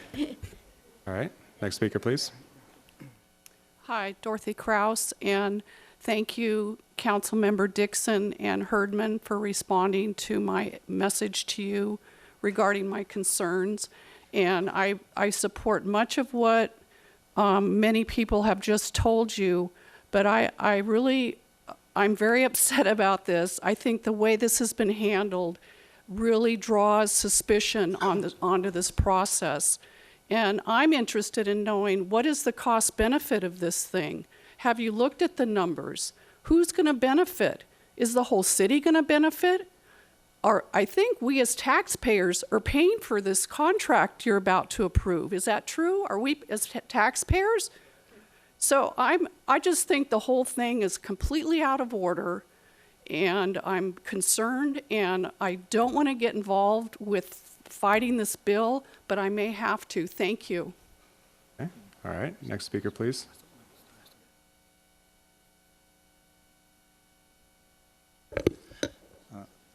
Mayor Pro Tem and Council, my name is Dennis Baker.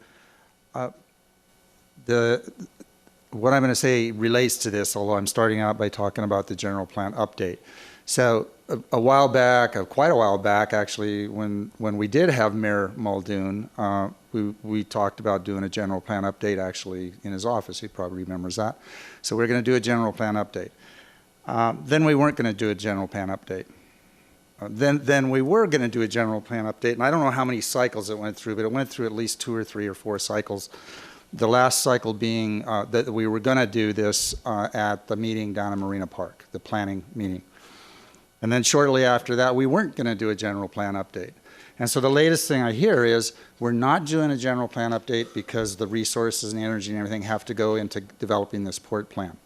Now, through all those machinations, SPAWN has been following this. We created a general plan advisory committee. It was to maybe work towards the update, and we came to the realization that there's some real issues, and I'll be coming back to that on the next item.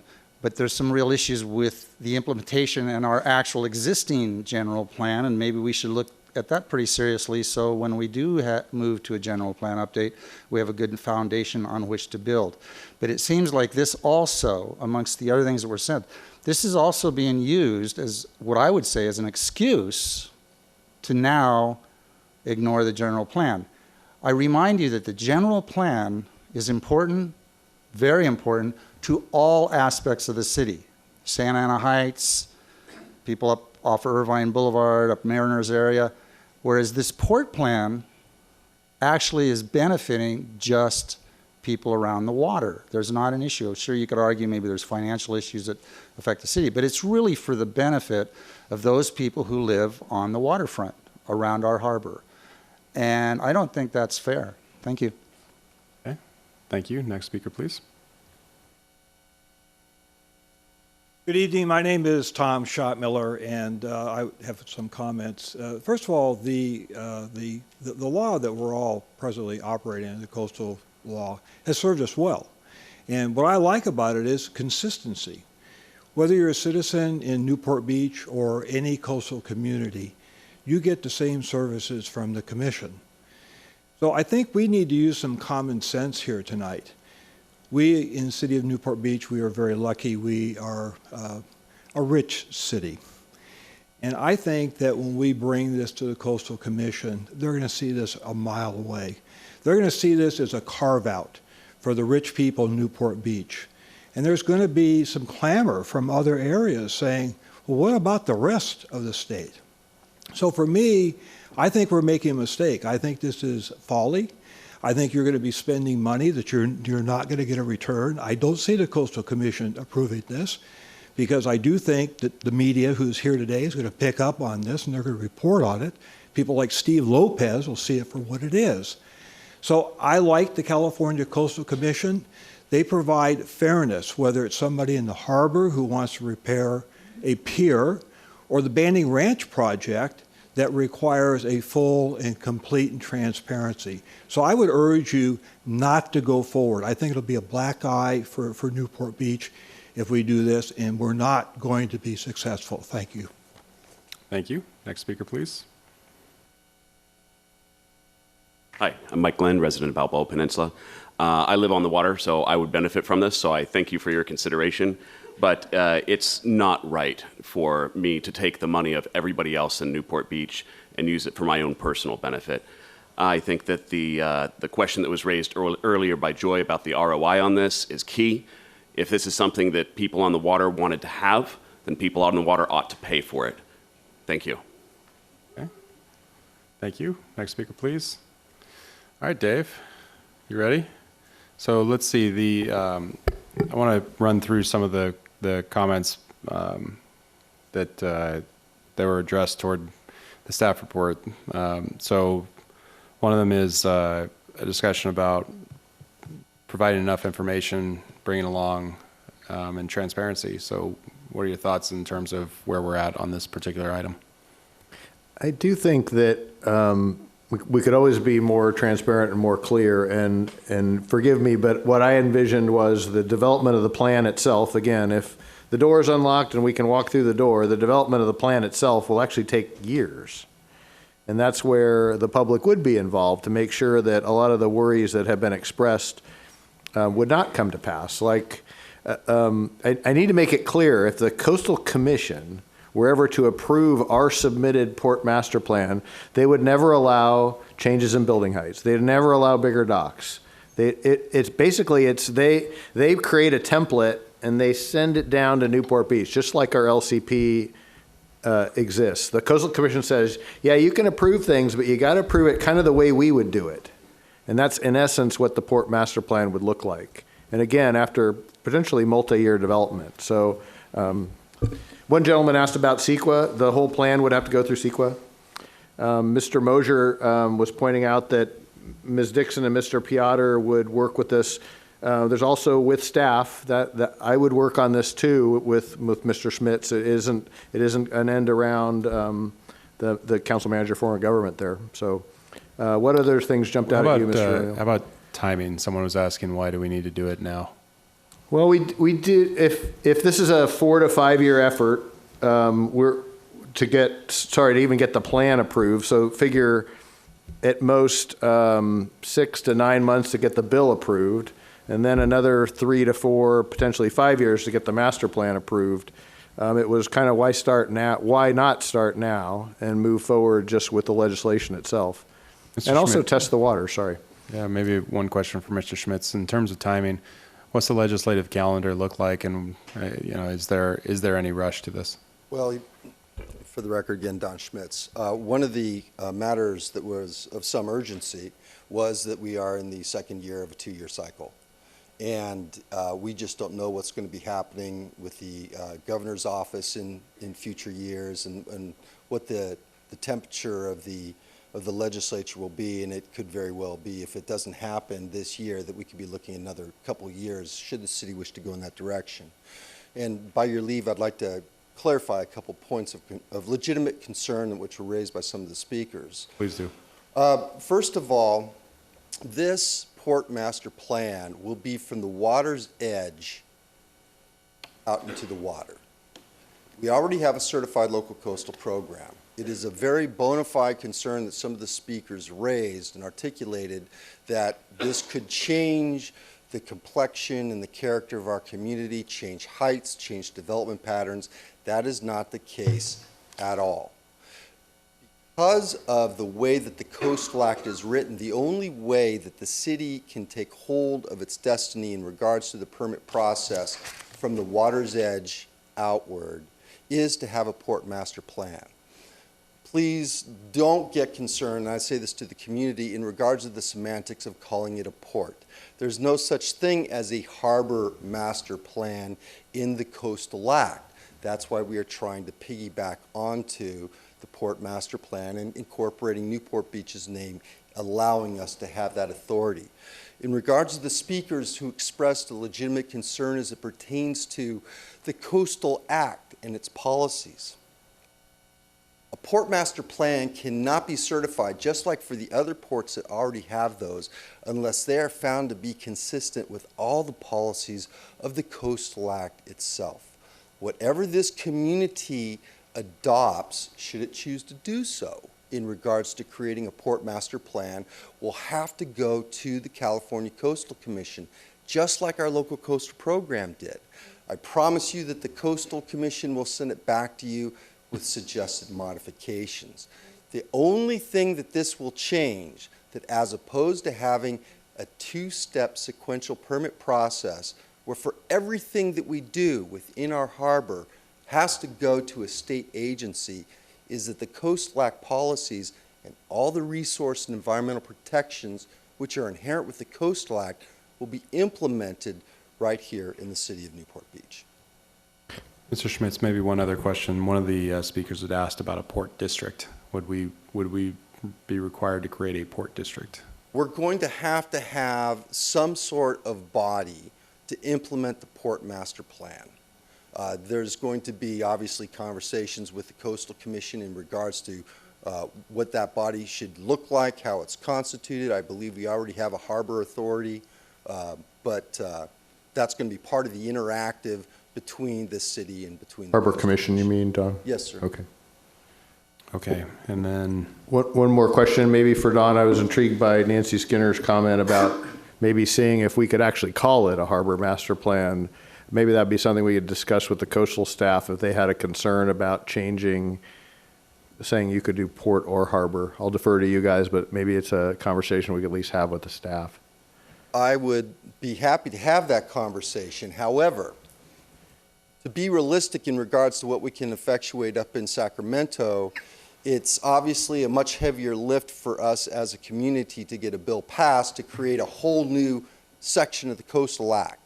And then there'll be a tremendous amount of discussion and debate in regards to how that is structured. Whereas the Port Master Plan that we have right now, that language in the Port Master Plan Chapter 8 policies of the Coastal Act already specifies the responsibilities and authorities, including appealable projects, with the Coastal Commission and what the local jurisdiction has. But I would be happy to have that conversation with our legislative analysts and lobbyists and with the Coastal Commission staff as well. okay, so we've got a few questions up here. So, Councilmember Muldoon. Thank you. I didn't cook this up. I wasn't even involved. The first time I saw this was when everyone else did 2 weeks ago. I generally like things that involve local control. That's why I do like this, but I got to be honest, I don't have a strong opinion either way. I do still support very much so the general plan. Thank you. Update, I should say, general plan update. Okay, Mr. Herdman. Thank you, Mayor Pro Tem. Don, the information, first of all, it should be obvious to all of us that there are a lot of questions from the community about this plan. There's a lot of questions from us about pursuing this plan, okay? The information that you just provided in the last couple of minutes maybe lowered the level of concern a little on the part of our community about pursuing this. All right, but it was a perfect example of what we need from you, okay? And we need it quickly. And after we get that information, we need to be extremely transparent with the community on this issue and present them all of the information that you're going to provide us in some kind of a format as we move through this process. And if we decide to pull the plug, the community needs to understand why we have decided to do that as well. This just needs to be an issue that we're just totally out in the open with it. I'm hearing that message tonight from everyone. As am I. Okay, thank you. Okay, Mr. Avery. Yeah, I think on the whole, I think all of us like the idea of the city having more local control. Everything's sort of worked that way, and I think it would be good. But I think just for the benefit of everyone, this would be a very long process to get there, right? It's going to be, we've got a year in front of us and then maybe another 5 years of public outreach and the whole process to get to the goal. And so I guess just the cost benefit of pursuing this instead of just sort of staying on the present path that we're on with these individual permits, as difficult and frustrating for some of our residents as they are, I think that's what we really need to outline for people to see over time. Just what we really need to show, right side, left side, the cost benefit and the difference between what we've got now and what we'd have with the port, with the port district, and what the risks might be in terms of the financial costs of getting to the finish line. How much would we think it would cost? So that's what I'd like to see. I'm in favor, actually, of what we're doing right now, just to test to see if we can even get there. So, and I think that's it's still a lot of money, but I think if we're not going to get there, I think we'll be way under what we're talking about on this particular contract. So I don't mind exploring it, but I think we should have a robust discussion beforehand, sort of, so we're clear about that cost benefit to moving ahead with it and being very clear about the amount of time and effort and money it's going to take to get there. Thank you. Mr. Piotr. Thank you, Mayor Pro Tem. Yeah, it's interesting to hear some of the comments, and I agree with a lot of them, and I believe that when we go through the port plan process and developing it, it's going to be very similar to the general plan. In fact, you can look at it that we've done the general plan, and it covers all the land use, but we have a big hole in the middle of that general plan where we really have not addressed the water. And this will allow us to put a master plan together, a general plan, we're calling it a port plan, that will allow us to talk about where the docks go, how big the docks should be, where the roads are in the water. We've got pavement indexes that tell us when to repave roads, but we don't have anything when it comes to dredging our channels. And I think we all agree, like Dennis Baker pointed out, that the harbor is the jewel and it affects property values of everybody in the city, but we also left it out. We didn't finish the job in the general plan. So in effect, what we're doing is we're finishing the job, and it needs to happen for the whole city, not everything but the water. So we're coming back and addressing that. And unfortunately, because of the way the state law is set up, I look at it that we can't even start the race and start preparing it until we have the law change that will allow us to do that and give us that jurisdiction. And so it'll bring local control, but I think more than that, it allows us to look at the port, the harbor, as in a master plan situation, in call it a 30,000-foot viewpoint, and then go down to the details to see how that all goes together, just like the general plan does. So this is a missing element that hasn't been there, and I look forward to getting community input. I'm not a boater. I will depend on that community input in making decisions down the road. But unless we have the opportunity in the legislation, we can't even start that race. Am I encapsulating that right, Mr. Schmitz? Yes, sir. Thank you very much. Okay, Mr. Herdman. Just one last comment, Don. We can't start that race that Councilman Piotr refers to without your help, bottom line. So I'm fully in support of spending this allocation on you and your work and what you're going to provide us. There's just too many unanswered questions and too much information you need to provide us. And I think you'll do a very good job of it, Don. Thank you. Okay. Any other speakers? Is there a motion? I'll move the motion. I'll move the item be approved. Okay, and before I get a second, I'd just like to say, you know what? Mr. Kiff, go ahead. So included in the motion would be that supersedes the previous action from 2 weeks ago.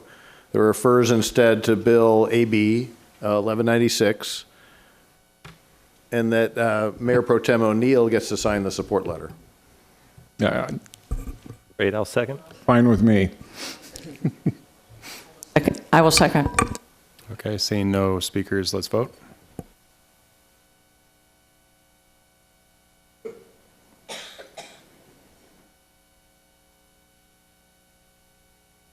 With Mayor Pro Tem O'Neill voting no, the motion carries 5-1.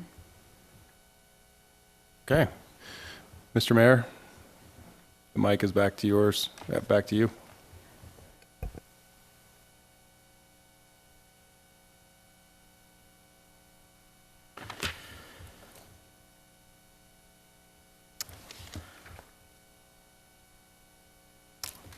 All right, we're now going to have oral reports from City Council on committee activities.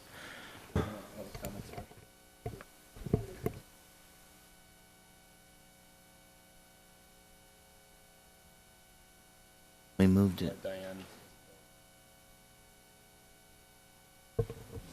So I'm going to start with Councilman Avery. Thank you, Mr. Mayor. I think it was last week I attended an extraordinary opening of a 12-unit remodeled apartment complex in Newport Shores. The facility is now providing homes for low-income seniors and homeless veterans. And it was a collaboration between Mercy House and the community development partners. And there were quite a few more people involved in that. And was funded by the housing tax credits, tax-exempt bonds, loans from Newport Beach, and the California Finance Agency. So it was really something. We have a huge shortage of housing in this county, and particularly I think in Newport Beach. And it just was I really didn't know that much about it, but the opening, there were a lot of people there from a lot of different agencies, and it just demonstrated to me the collaboration that's needed to really put any kind of dent in our issue of homeless housing and low-income housing. And finally, I would just like to say my colleague Kevin Muldoon, which I didn't realize, has supported this from the very beginning, and he represented the city at the event in terms of speaking. And one other item I had was this past year, I was involved in the Newport Harbor High School mentor program, and I think Mayor Pro Tem O'Neill was as well. And we had the annual lunch at St. Andrews at the community hall there, and the place was absolutely filled with mentors and mentees who are juniors from the school.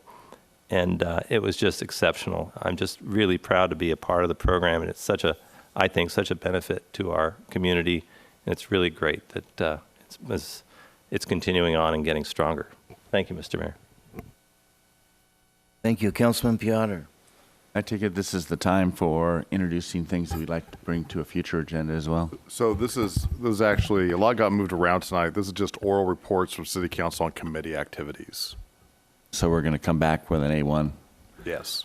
I have nothing else to report. Thank you. Councilwoman Dixon. Thank you, Mayor. I too was at the Cove. It was a very proud moment. It was really wonderful to see that great project serving our homeless and in-need veterans. I also had the pleasure of speaking to the Orange Coast College Global Leadership Forum on Women in Service and participated with former Mayor Evelyn Hart. It was a great honor, and other elected women speaking to the student leaders on the value and benefits, and they are many, of public service. I also want to mention the city clerk has just announced that the applications for appointments to council boards and commissions, council appointees to boards and commissions. The application period is open. There's quite a long list of termed out positions, and I'm a broken record every year. I encourage everyone to submit the application, and the deadline is April 30th? No, May 9th. At noon. May 9th, and the city clerk's going to have another brown bag luncheon, I believe, May 4th? May 4th, correct. Here in the community room for interested potential applicants to learn about these opportunities. So thank you. Thank you. Councilman Herdman. Yeah, just very quickly, it's getting kind of late. Mayor Duffield and I attended the ribbon-cutting ceremony for the new Learning Center at Corona Del Mar High School. This was now about 2 weeks ago. Really impressive center that basically the foundation is funded and built at the school. They turned the old library into a high-tech learning center, and it's just beautiful. Represented the council again this month at the Chamber of Commerce Government Affairs meeting, gave them a report on what we're doing. I'm still also very involved with the airport issue, the aviation issue. I am being included in all meetings that have to do with the 3 consultant firms that we've hired, and I very much appreciate that because it gives me the opportunity to be able to answer questions and talk to people in an informed manner. We did meet representatives from Airfare, Airport Working Group, and Citizens Against Airport Noise and Pollution. Representatives from each of those groups did meet with our consultant, HMMH, last week. Had a very good meeting, very productive meeting, and really the purpose of the meeting was just to make sure that everyone is on the same page in terms of the message that we want to get across to the FAA, to chief pilots, and to the airlines. And then I'm also assigned to the Santa Ana Flood Protection Agency meeting, our committee, and I attended their monthly meeting this month and learned some interesting tidbits. For example, I had no idea that there are 74 people in the city of Cypress that have to have flood insurance. Isn't that amazing? So it was a good meeting. I'm enjoying my participation, and I'm learning about projects that are going on countywide that have to do with flood protection. Thank you. Before you get started, I just want to remind everyone these are comments on committee activities. So, I mean, I can't tell my story. Councilman Muldoon, please. I just want to say also that I was there for the grand opening of the Cove, which is a very special moment. It's located by, I'm going to slaughter this, Dave, could you? The Seminole Slough, did I say that right? Seminole. Seminole Slough, and you wouldn't believe the view that these residents are going to have. And these are United States veterans who we allocated money that we had to allocate per state law towards special housing. And in this case, we decided we had a project that was brought forward that the prior council voted for. It was very important to Tony Petros as well. And the staff went the extra mile, literally flew to Sacramento to make this project happen. It's a beautiful, safe project, clean-cut military veterans who served honorably and have a tough time, as you could imagine, making expensive rental rates here in Southern California, but all very happy to be welcomed in the city of Newport Beach. The neighbors are astonished how beautiful a project it is. I think that there was a little bit of nervousness about what it would entail, but it really was an amazing event, and it's something that I think is fairly timely as far as addressing a very important issue in the county right now. So it's what, staff did a great job. The main staff member is not present this evening, who traveled most of the work, but I know it mattered much to Dave Kiff as well. So thank you very much. Mayor Pro Tem O'Neill. I have none. And I would like to give a quick report on, I think there's a slide that you'll get to see here, on the Newport Bay Executive Watershed Committee that I sit on, and I met last week with them. Essentially, there are cities upstream from us who contribute to bringing things to our harbor like trash and sediment and vegetation. So this committee is formed to do things to reduce the amount of sediment and trash and vegetation that does make it to our harbor. And they do a fabulous job. It is quite complicated, though. And one of the big issues that we face, because we are the recipient of all this material, is who's going to pay for it. And so we did our best to remind them that they're part of this, and we were asking, we have a dredging program, a project that is in the works that's going to be upwards of $20 million. The federal government is supposed to pay for the lion's share of that, and the county and finally the city a bit. These are for our federal waterways. So we bring this to you. I wanted to know if our Public Works Department head, Mr. Webb, would like to also comment on it.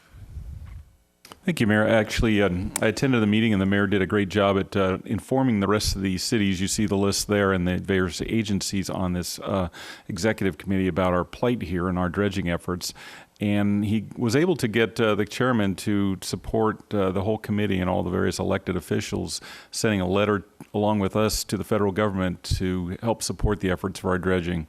We also asked them about their wallets and said we'd looked for some contributions too. Mayor did a very good job at that, and I didn't see the wallets come out, but we'll keep working at that one. So. Right. All right. Thank you.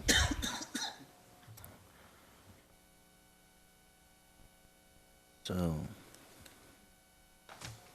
yeah, your wallet.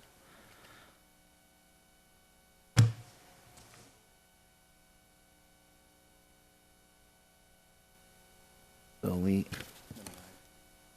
have item number 9 under current business.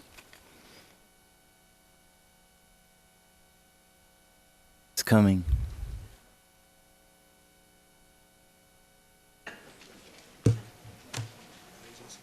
Because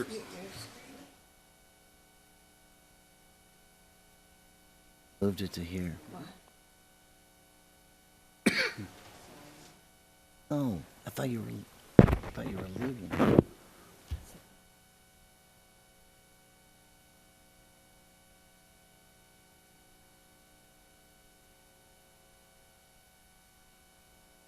Item 9 is a public hearing for the issuance of a non-exclusive commercial solid waste franchise to Al's Engineering of Laguna Niguel.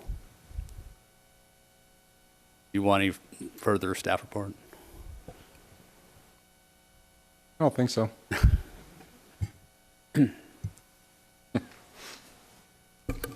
Anyone? No? Okay.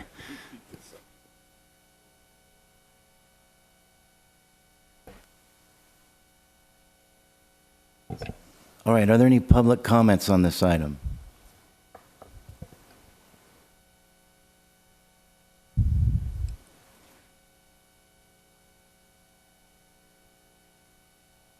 I think I missed something. I'm looking at the agenda.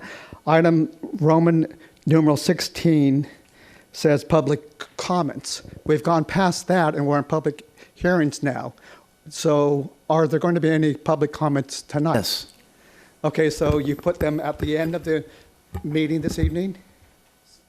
At the beginning of the meeting, there was a reorganization of some of the items, so public comments will come right after agenda item number 11. Okay, which is, right before, so next to last. Thank you. Third to last. Are there any additional public comments on agenda item number 9? The public hearing is open.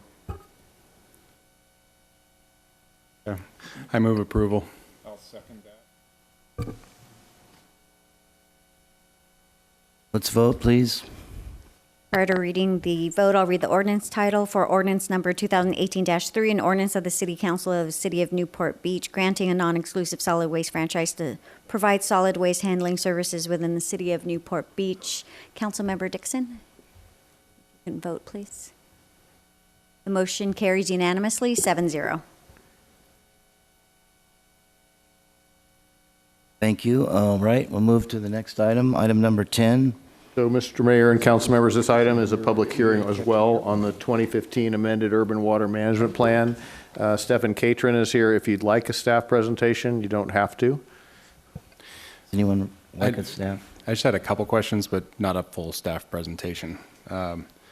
So it seems that we're fixing some deficiencies that had been sent up to the state and back. How difficult are I don't mean this to sound pejorative, but I mean, when we were sending this up and back, when it got kicked back, is it getting kicked back on technicalities? I mean, where are we in terms of making this right to ensure that our plan's in compliance? We worked with the state on these 4 revisions, and we made sure that once we completed the revisions that they were pre-approved. So once we send back the amended, adopted urban water management plan, that we will not see this again. Yeah. Okay. Seeing no other speakers up here, or anyone in the public like to comment on this?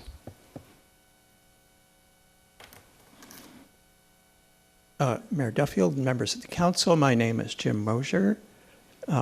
First, I would like to say that and I think some other people in the audience don't recall the agenda having been reordered in the way we just heard it being reordered.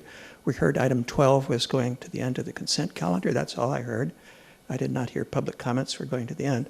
But on this item, number 10, which is the Urban Water Management Plan, the agency that requires us to have the plan and reviews it, the Department of Water Resources, really likes to have comments, and part of the hearing is to incorporate the comments into the plan. We don't get a lot of comments here, and I realize this is a technical issue.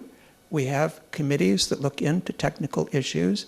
I appreciate that this is about water supply rather than water quality, but we do have a water quality committee, and I think it would have been useful for them to review this plan both now and back in 2016 when it was originally before the council, before these amendments were being made. That body consists of people who are very interested in all issues having to do with water affecting Newport Beach, and I think their public review of this might have elicited some good comments that could have been incorporated into the plan. Thank you. Thank you. Are there any other speakers on this item? Seeing none? Move the item. I'll second it. Please vote.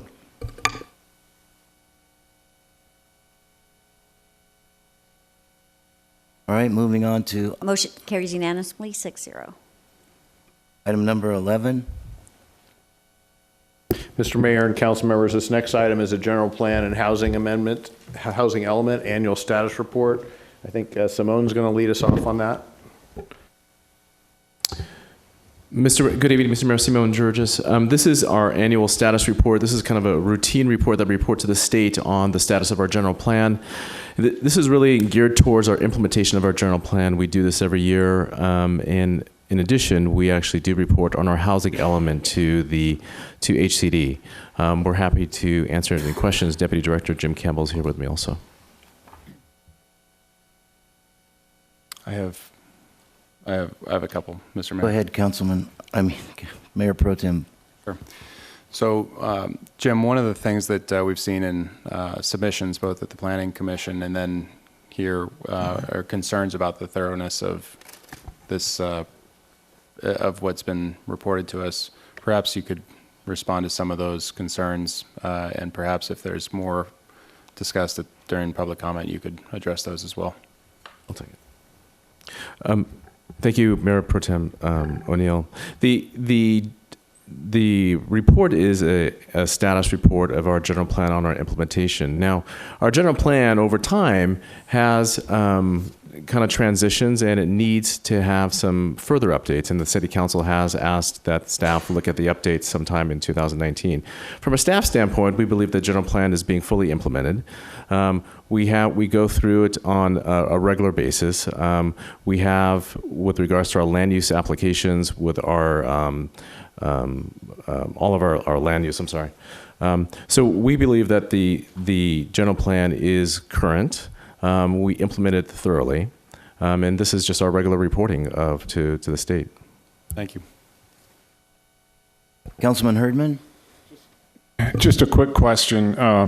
I know one of the things that kind of held up the discussion about the updating of our general plan is the RHNA housing, RHNA, and there's a table reporting the results of that on page 1171 in your staff report. Simone or Jim, can you just give me a real quick overview of what this is? And I think this would be important for the community to understand also. It's a table. It's got numbers on it. Page 71? 1171, yeah. Yes, it's a very good question. The Regional Housing Needs Assessment, the RHNA, is basically a set of housing objectives that we work through with our local partners here and the local agency. SCAG gives us those numbers. And so those are our target numbers. We're supposed to produce those housing, and we have a RHNA of this cycle of 5 units. And our housing element cycle runs through 2021. And so we're working with SCAG now. In fact, we have a meeting tomorrow to start this process for the next housing element cycle. And so they will provide us a future RHNA. And so part of the delay in looking at the general plan is we really need to understand what that housing need will be, because then we need a plan for it. And that might make some changes in our housing element and our land use element. And so we didn't want to get ahead of that game, but we're actively working with SCAG and regional demographers to identify what those numbers will be and going forward. Thank you. And the 4 categories that are listed, very low, low, moderate, and above moderate. Yes. Just talk for a minute about those so I understand them. Well, above moderate, basically a moderate income level is an average. Oh, okay, this is in relation to income level? Yes, it is. Okay, that's all I need to know. Thank you. Okay. Mr. Mayor, just a quick question on follow-up. Sure. Thanks. So when you start the process up with SCAG, what's that look like? How long are we talking? I mean, that you're right, that would be important for us to get moving on this for the general plan update.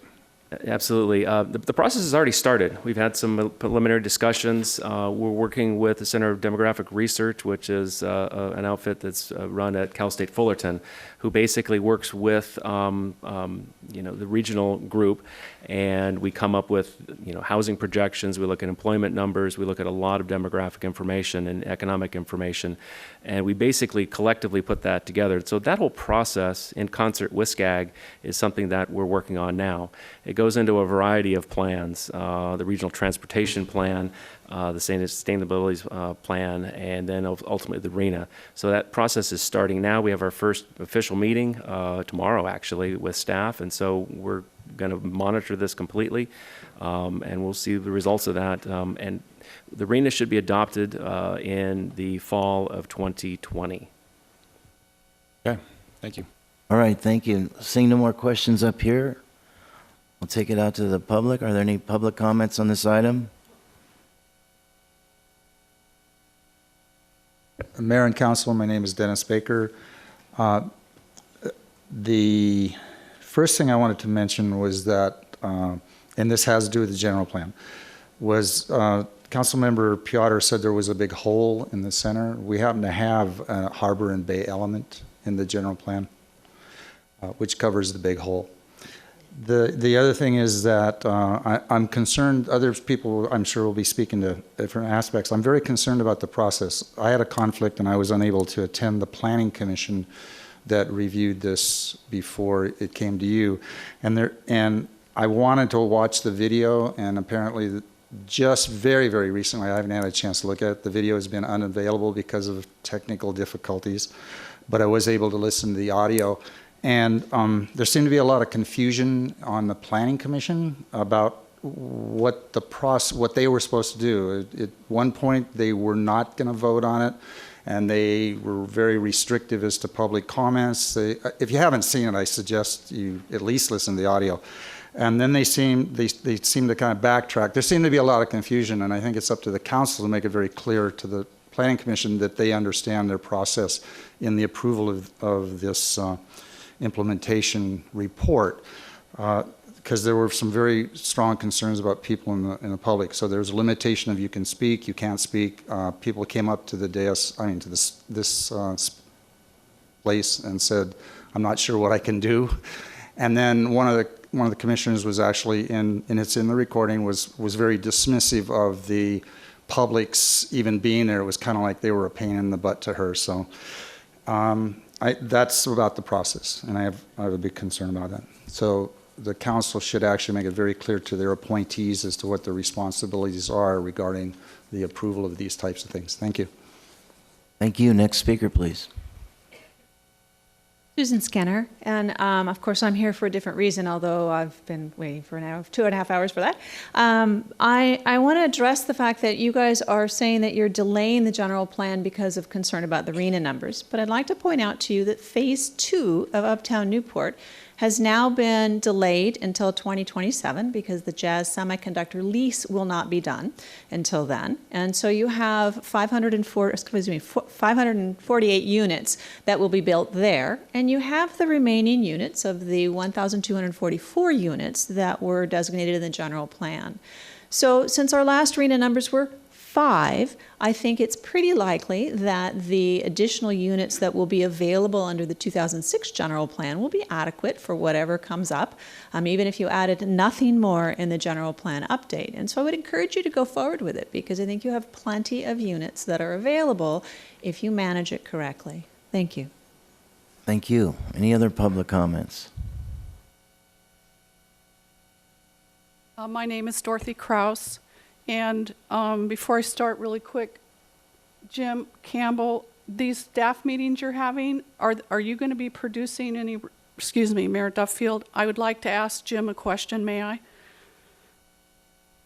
That's a little out of order, but I'll ask you. why don't you just speak, and we'll speak. I'm just wondering about. I'm wondering about these I will meetings. present your question to. I'm wondering about him. Jim's meeting with staff, and Okay. and they're working on strategizing around these RENA numbers and what's coming down. If we will have visibility to their findings, so that's a question I have. Thank you. Can I start my comment now? Sure. Okay. Good evening, Mayor Duffield and members of the City Council. My name is Dorothy Kraus, and I will be highlighting portions of the letter SMOT sent you on this item, and I promise I'll keep my comments as brief as possible. The SPAWN General Plan Advisory Committee took advantage of one of its monthly workshops to study how the implementation program of the general plan works. As you know, and as you've heard, the implementation program is the instrument that guides the city's self-assessment as to how well it's done in fulfilling the promises made in the 2006 voter-approved general plan. The report before you tonight is the result of this self-assessment. So during our GPAC workshop, we surfaced a few concerns. One is the absence of a development management system, which according to the first section of the implementation program is supposed to ensure that all policy and regulatory documents are used to guide land use development in accordance with the goals and policies of the general plan. The word system to us implies a systematic approach, yet we understand that planning staff has no systematic checklist or methodology that is followed, and that it would even be possible for two planners to come up with different findings for the same development application. We see a gap here that, in our opinion, needs to be resolved. Another concern that keeps surfacing, and it has surfaced once again in this context, has to do with the development tracking tables addressed in Implementation Program number 10.2, Maintain Development Tracking and Monitoring Program. The purpose of this program is to measure how well the city is doing to track and report development limits. SPAWN views this as a transparency effort that is clearly outlined by this implementation program. SPAWN believes the development limit tables in the general plan do not at present accurately reflect many changes to development allocations approved by past councils, making it impossible to explain in any clear way what amounts remain. Moreover, and this is very important, the integrity of the green light tables come into question. Citizens, and especially SPAWN, are concerned because green light protections rely on up-to-date and accurate development limit tables. SPAWN feels strongly that these tables need to be put in order. So in closing, council members, SPAWN recognizes and appreciates the work staff has put into preparing the general plan and housing element annual status report. However, we don't feel it's ready for prime time or for your approval. Why not put the report on temporary pause so the issues and questions and concerns that have been raised can be resolved? Thank you for listening and for considering SPAWN's request. Thank you. Before we have our next speaker, could our staff please address the question she presented? Thank you, Mr. Mayor. Mrs. Krause's question related to systems in place. So the Community Development Department actually has a lot of different systems in place with regards to management and project management. Planning staff meets on a weekly basis to go through their planning applications. It is reviewed by the Deputy Director and assigned to the staff planners. Staff planners work on projects. They're reviewed by senior staff. We have systems, automated systems in place that we track permit applications, we track planning applications. So from a system standpoint, we have a number of systems in place within the department. With regards to development tracking tables, it's correct, the general plan on our city's website, we have a table on the website, and that is out of date. So we can't amend that table until we amend the general plan. Happy to sit down with any member of the public to go through the development tracking tables. We do go through them. We have found errors in the past in our tracking tables, and that's staff's responsibility to go through them on a regular basis. We've gone through them a couple times already in the last month, and we've cleaned a lot of the tracking tables up. Our job as planners is to ensure that the general plan is enforced and to ensure that we track all the development in compliance with green light. Thank you. Thank you, Simone. All right, next speaker, please. I wasn't sure whether the public was still open speaking. I wanted to ask the council to ask staff if in this RENA process they were going to be considering the effects of accessory dwelling units in their affordable housing count. And if they are going to be considering that, if they can report back to the council and the council report to the public to tell us how they're going to justify if they intend to use accessory dwelling units as part of the RENA calculation. Because since that's a new regulatory change, we don't have data to support that use now, but this is a process we're going to go through, and we would need to be able to justify that, because anything to do with the general plan, I fear litigation. Thank you. Thank you. You want to make a comment on that? You don't. Certainly. That's one of the questions we have for SCAG is how are accessory dwelling units going to be viewed? Are they going to be available for, housing production, affordable or otherwise? We honestly don't know the answers to those questions, and that's what the part of the process and working with them that will reveal. And we can report back periodically to the council and to the community, and happy to share our progress as we go forward. Thank you. Next speaker. Thank you, Mayor Duffield and members of the council. My name is Jim Mosier. This report, which we oddly have not actually heard any real report on, the report, it has not been explained to either you or the public, is, as I understand it, it's a report on the consistency of the city's actions with the general plan. I would like to suggest to you that this whole concept we have heard, that the general plan is something that should be sitting on a shelf, and every 10 years ago or so, we look at it and update all the things that need to be updated. That itself is totally inconsistent with the general plan, and in particular with the implementation program. If you actually read the implementation program, which I hope you have because it's in your staff report, the implementation plan itself calls for the implementation program to be reviewed annually. This is the opportunity to do that, and to see if the programs that are in it are still relevant or need to be changed. The expectation is that the general plan, both the implementation program and the plan and the policies that are in it, will be changed as needs arise. There was an obvious need arose last year with the litigation over the Banning Ranch matter. The Supreme Court said our handling of some matters was not correct, and obviously some of the data and policies we have in our general plan are not consistent with that, yet we have done nothing to update it, just as we have done nothing for however many years, 12 years, to change the implementation program. I find all of that disturbing. I also raised a question in writing, and I hope that the council would be interested in that. In fact, the purpose of this meeting is introspection, to reflect on the status of the general plan, and I hope you, our council members, would not be relying on the public, but you yourself would be wondering what the status of the general plan is.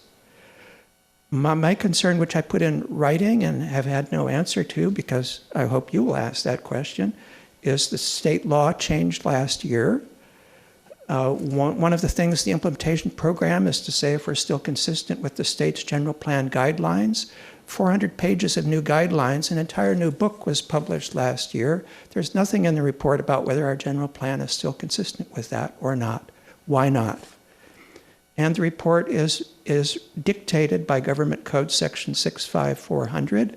That code section, which sets the parameters for this report, was amended last year, effective January 1st of this year, and the new reports have like 7 new reporting items that are supposed to be in them that deal with not just building activity, but building applications for new houses, what the status of those applications is, and a host of other matters. I see none of that in the report. I wonder if Newport Beach is the beneficiary of some kind of grace period, or our staff just didn't notice those new requirements. If we're not in compliance with requirements, I, as a council member, would have trouble approving or authorizing this report. Thank you. Thank you. Are there any other comments? Seeing none, I'll bring it back. I don't see any questions from up here. Jim, are we in compliance? Yes. I move staff recommendation. Second. Please vote.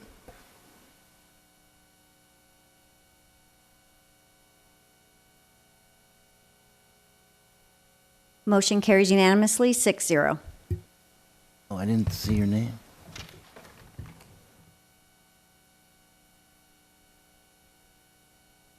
Okay, now we will have public comments on non-agenda items. Please come up. Hello, Mayor and council members. My name is Joy Brenner, and I think you'll agree that every time I come up here, I try to be respectful, and I try to understand even when I don't agree with you. And I think most members of the public do as well. We have a very respectful, informed electorate here. And the abject disrespect for members of our community this evening is unfathomable. I've been to so many council meetings where the item that the majority of the people were here for was moved to the very beginning of the agenda because it was very respectfully said that we don't want to keep these people waiting through a lot of things that they don't care about in order to get to their item. This evening, just the opposite was done. This item was moved. You knew why we were all here. We all know why we're here. We're upset about Dave Kiff's resignation. We're upset because we feel like there was pressure put on him to resign by certain council members. And we're also upset because we feel like there was the implication made to him by one or more council members that they were speaking for at least 4 of you.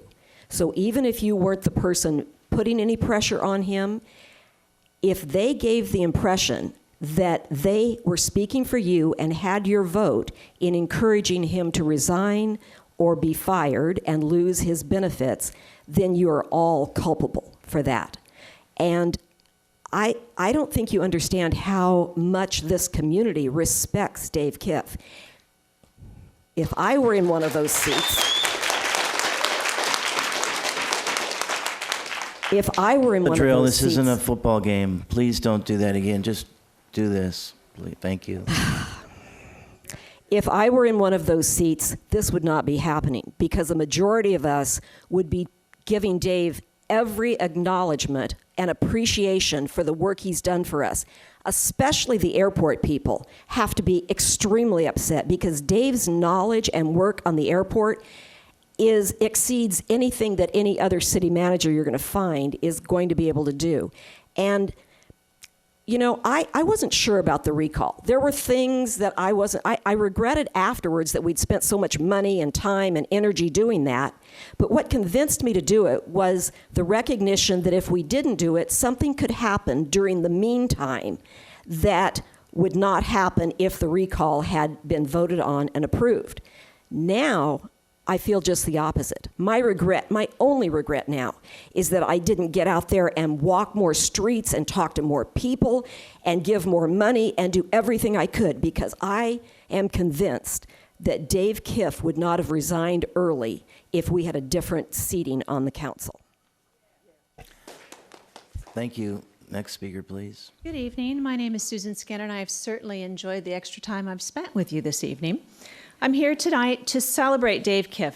Having lived in Newport Beach for a very long time, I've seen staffers and council persons of varying quality and believe that I know a terrific public servant when I see one.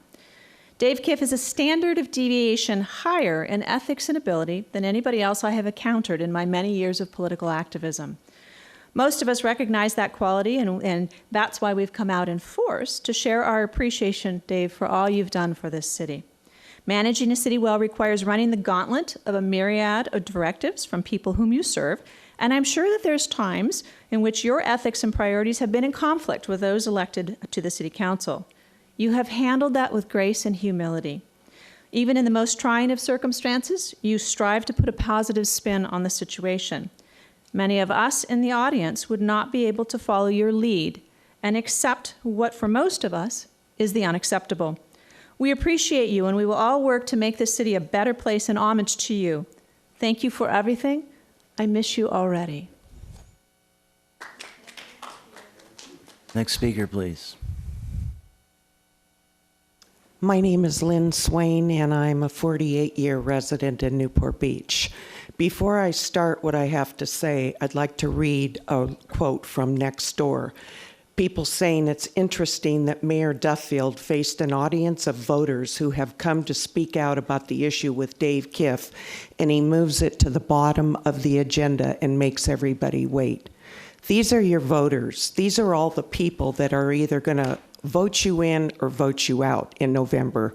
So with that being said, I want to say how shocked I was that a group of council members, without discussion or authorization from the entire council, commenced negotiations to speed up the departure of our great city manager.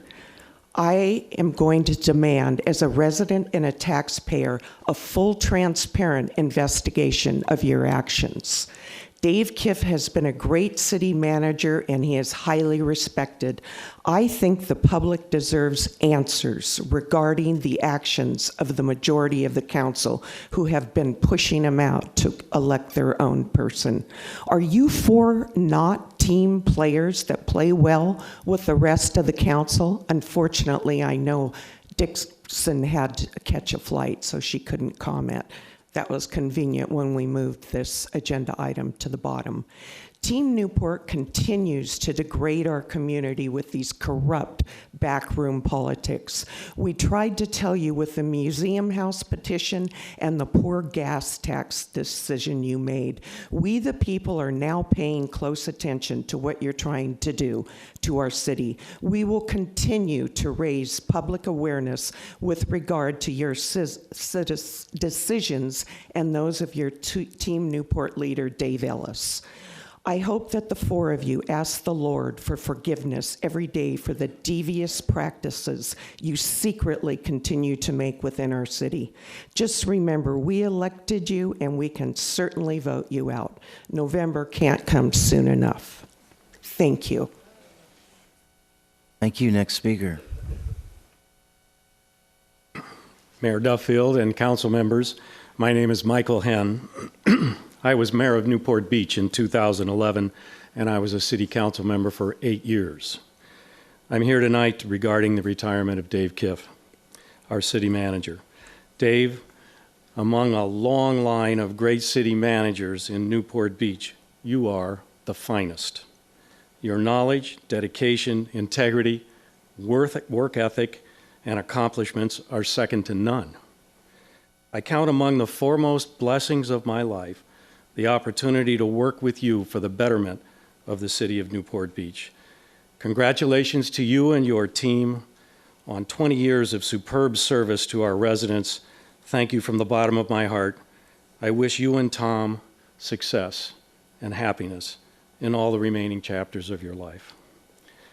However, it is with a heavy heart that I appear here tonight. It is alleged that you were encouraged to retire early by a small group of council members, and that this was done, number one, in private, number two, without knowledge of council members Herdman, Dixon, or Avery, number three, that the council members who did this did so without the authority of council, acting as a whole, and number four, that this action was not based on any sort of performance reason and was without due process. The voters should know that in my 8 years on city council, never once did a rogue group of council members engage in such a serious action against a city executive without notice, due process, or proper authority. Not once. This action, if true, is a terrible affront and is deeply disrespectful to fellow council members and to the voters who elected them. Council members Piotr, Muldoon, O'Neill, and Mayor Duffield, you, or some subset of you, are apparently the rogue council members. You owe the voters of this city answers to the following questions. Are the allegations true? If so, what were your true motivations in doing this? 3, who were the council members that conducted this rogue act? 4, Mayor Duffield, as mayor, one of your prime responsibilities is to assure the proper due process and respectful treatment of all of your council colleagues. You must have known about this. How could you be so feckless as to stand by and allow this disrespectful and insulting action to occur? Or worse yet, did you encourage it? Have the rogue council members already picked a new city manager? Is it Mark Denny from Dana Point? If not, how will council assure that a proper, fully inclusive, and objective process be used to select the new city manager?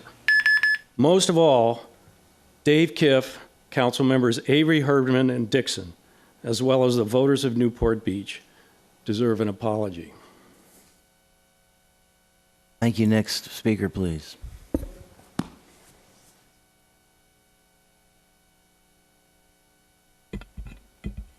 Good evening. Good evening, Mayor, Council. I want to thank, my name's James Turner, 50-year resident here in Newport Beach. I want to thank Dave also for his long, hard 20 years of work. You've done a great job. I am somewhat distressed about Governor Brown's edict on a sanctuary state, and I'd like to inquire of the council, how is the city dealing with this sanctuary state, if I can do so? Thank you. Thank you. Next. Any comment on how we deal here with the city and the sanctuary state? Well, that's not what we're up here discussing, so could we move on to the next speaker, please? Thank you. Mr. Mayor, my name is Alan Beek. I believe you know why most of us are here this evening, and I am sure you know of our fierce loyalty to our city manager, Dave Kiff.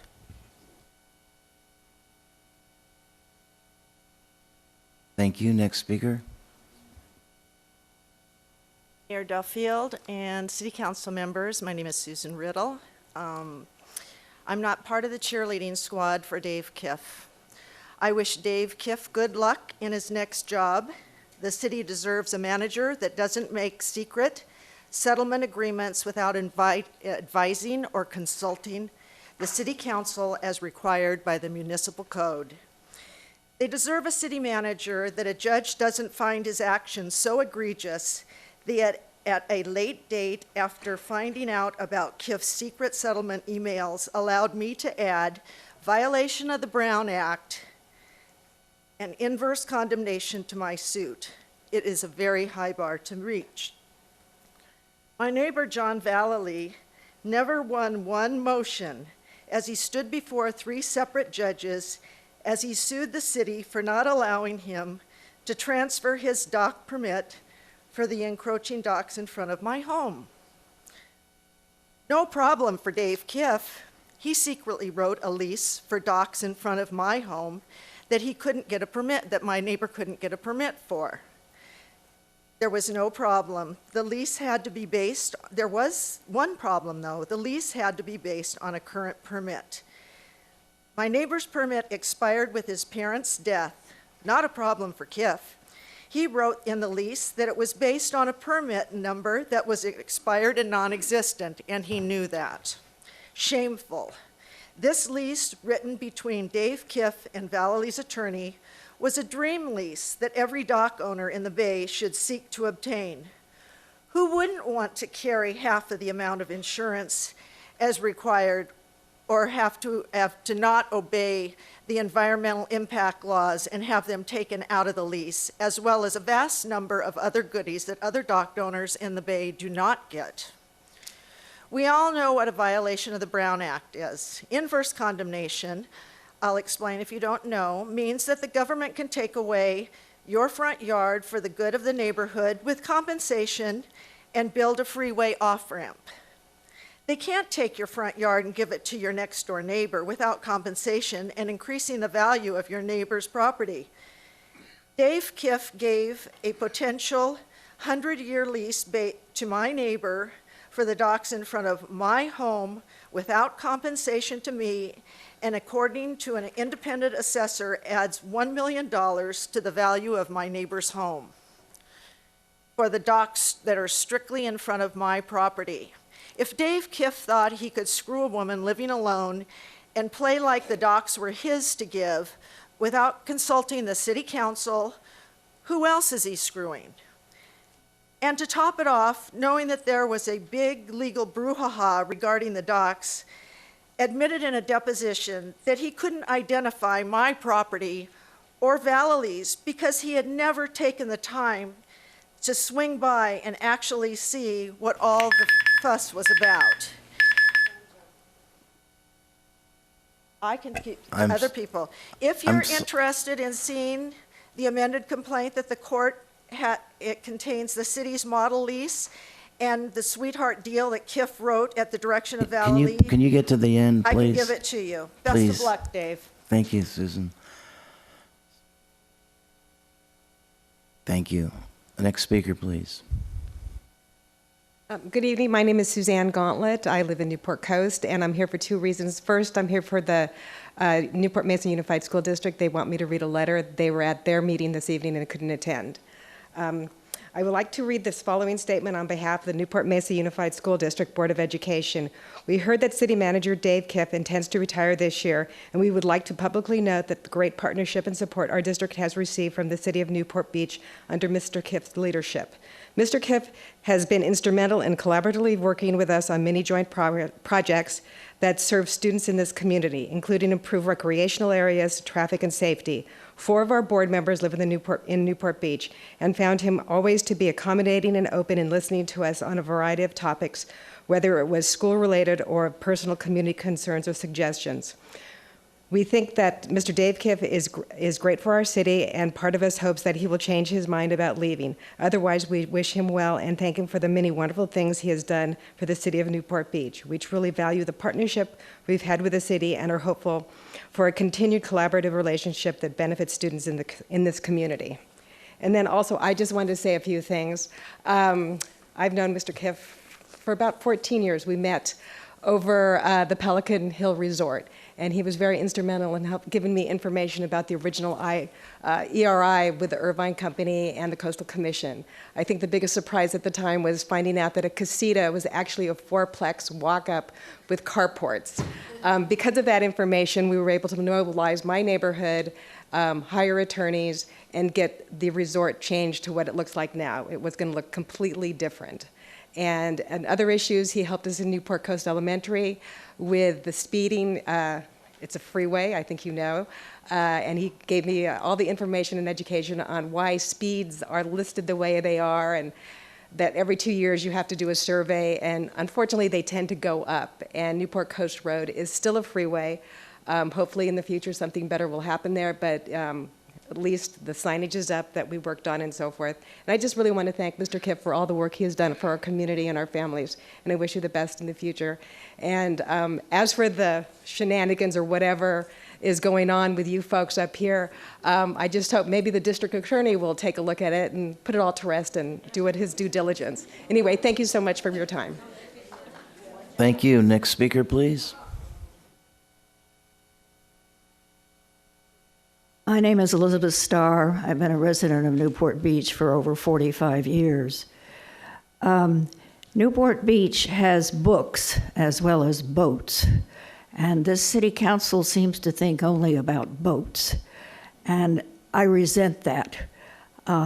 We have the best library in the state of California, and that's our most important feature. And Dave Kiff has supported the library and supported our efforts all along. Please do not let him go. Thank you. Thank you. Nancy Gardner.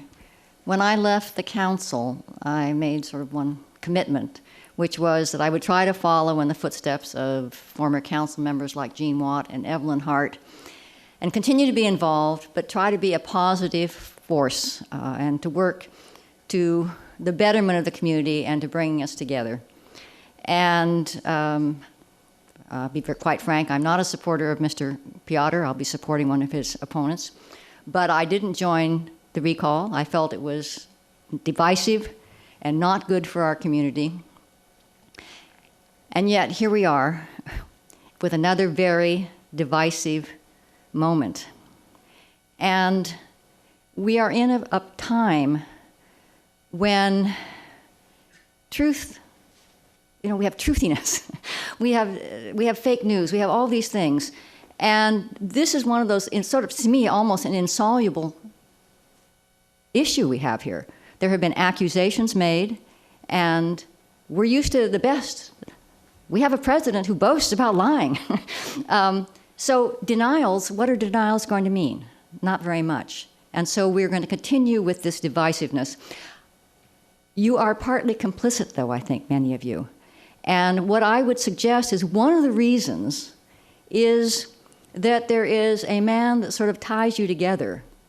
You all have, many of you, with the exception of one or two, have the same campaign manager. And that feeds into people's notion, right or wrong, but perceptions are very important, as you all know, they're very powerful, that there is this sort of mastermind pulling all these strings, and so it's much easier to believe that there are things going on behind because of this personage.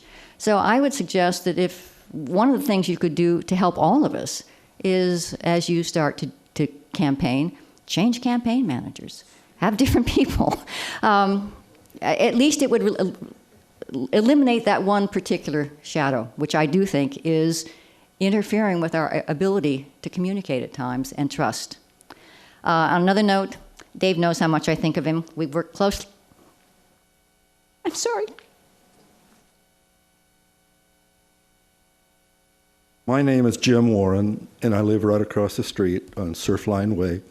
And we're in Harborview Broadmoor 1 and Harborview Broadmoor 2. And none of you were actually involved that heavily in the city when this building was constructed, going through the process, the design, an architect coming in from San Francisco, expanding everything, building it up, making it all first class. And there was only one person here that was really on both sides. He was trying to get the project done, and he was living with the people in the neighborhood, because this monstrous city hall came into a complete residential neighborhood. And there were all the dreams of making it the most beautiful building in the world, the biggest building in the world, the brightest building in the world. But everyone seemed to forget the neighbors, except for Dave Kiff. And when things went bad on the weekend, when no contractors were around, we could call Dave Kiff, and he was here on the job getting it straightened away. All the time, all the time, all the time. He spent so many hours in getting this building built, and you guys weren't even aware that this building existed. You come on later, and now you're judging a man that built a monument in this particular area. And it same as goes on today. We live with this continuously. When they built this building, the first thing they did is light that sail. It's just like the airport in Denver, Colorado. That was brighter, and it lit up our entire living rooms in all of our homes. We couldn't even see. It was brighter than the television set. And so we had to get something done with this sail. It's the worst thing ever built. We got it done. It's turned off. Another thing, when they had the concerts outside, we can hear people talking in our house that stand right outside here and talk. It's that loud. And it was so loud that we couldn't watch TV. We couldn't hear it in our own homes. And the first thing they did is had a two-day concert, and people left town to get out of here. It was so loud. Well, it took time, but Dave readjusted things. He talked to us. We moved the concerts down to that end. It works perfect now. It's not an amphitheater. And when they have a party and open the side doors, we can be in there on the conversation, and we're 300 yards away. Dave Kiff handles all of this stuff. When this occurs, we have a process set up. We call the police department. The police department calls over here. They have a person on stand. They turn the noise down. Without him doing this stuff, we're in deep Bandini. And he's really treated us well. He is a neighborhood icon. And I don't know what's happening. I'm hearing rumors, but I don't like it. It's not class. And we're a first-class city, and I'm not seeing class. And it really, really bugs me. So let's get out of the gutter, treat him right, treat him first class. If he wants to retire, let him retire a hero. He's a hero in this neighborhood. You all are unknowns. You don't exist. So help us out, do it right. Thank you.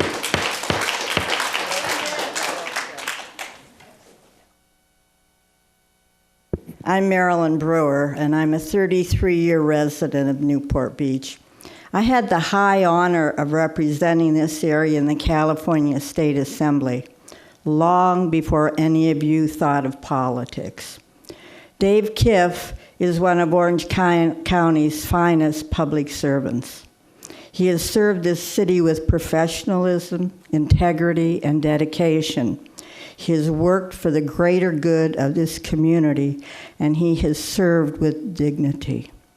I have to tell you that earlier in the week, when I was reading Barbara Venezia's column in the Daily Pilot, I was appalled, amazed, and then embarrassed for this fine city that this is the level that we have fallen to.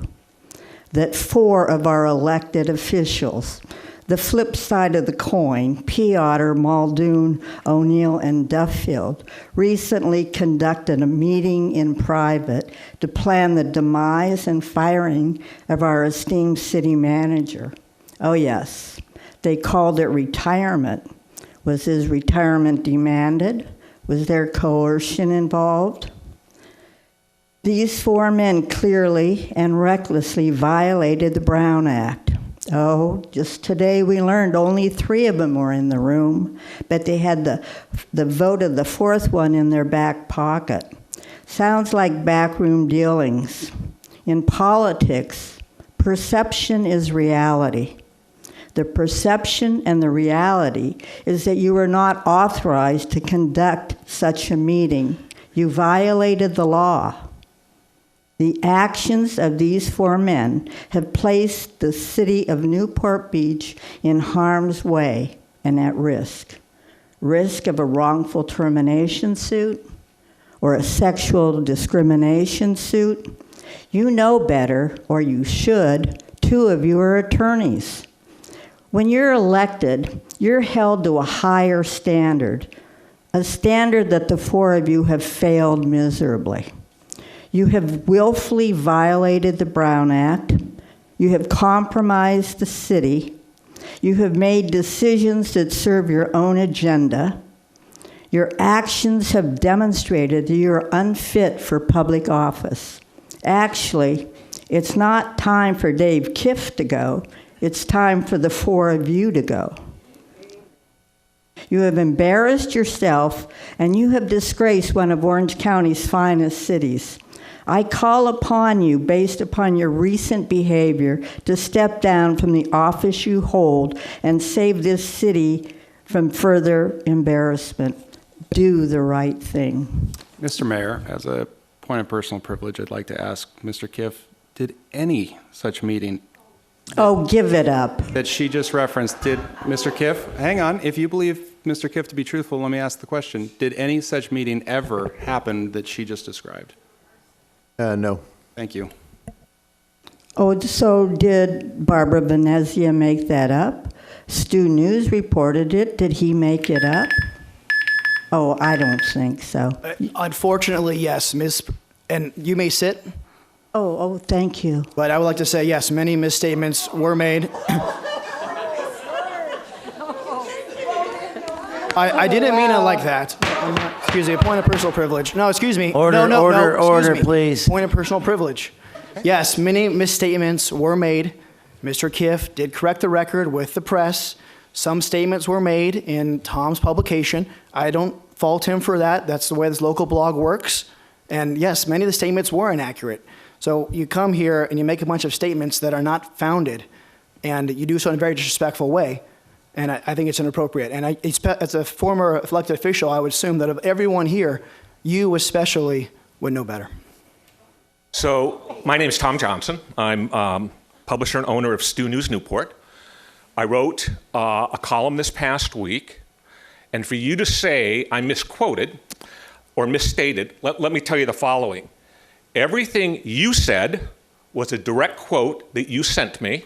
Everything that you said was a direct quote that was sent me. Everything you said was a direct quote that you sent to me. You didn't respond, you didn't respond, you didn't respond. And what Diane Dixon did is she also sent me a direct quote. That's what was put in and encapsulated in the column. So if you're saying something is wrong with it, then I invite you to tell me where you were wrong with your comments. Because it's your comments. No. That's not what I meant, Tom. I told Jeff that there were statements in there, and he said, okay, I had a phone call with him. I said, some of stuff's not true. I was not involved in any meetings, and he said, okay. What did I say in there that was not true? It was statements that were given to you. You just quoted them. There were statements that were given to you that were not true, involving me in a meeting that never occurred. Well. There were... That Jeff put in his comments because he didn't know, and I called him and let him know. That's it. Excuse me, we're out of order here, That is not my comment. Mr. That is Hart? a comment of somebody else. Just briefly, it's a chance for you to come up and make comments, Tom, and not to debate the item. It's ridiculous, the line that is going on up there. Yeah, it is. For a long time.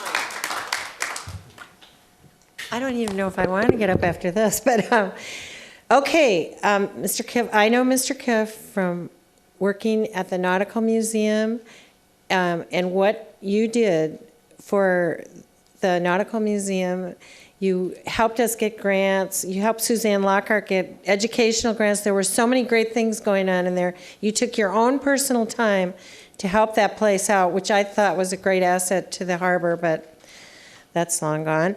Anyway, I have a very uncomfortable feeling about what is going on here. And I came a couple of weeks ago and I said, I respected the way your city was conducting business compared to the way Costa Mesa's doing business.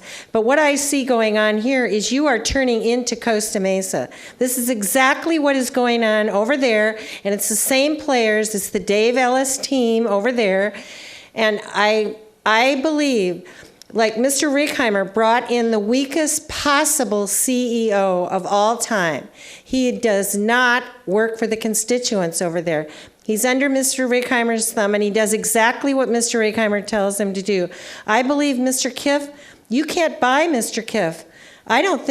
I think part of the reason you want to get rid of him is because he's not weak, because he stands up to you, because he cares about the residents of Newport Beach, and he doesn't just do whatever you guys tell him to do. He has an inner moral compass that I think some of you are completely lacking. Thank you. Next speaker, please. Well, I'm here to respect all the seniors in Newport Beach, of course, and Dave knows that, don't you, Dave? And sending you my love. I think perhaps with everything that has been reported and everything that's out in front of all of... Oh, my name is Evelyn Hart, and I do live in Newport Beach for 50-some years, and we all know that we have to hear all the evidence before we totally...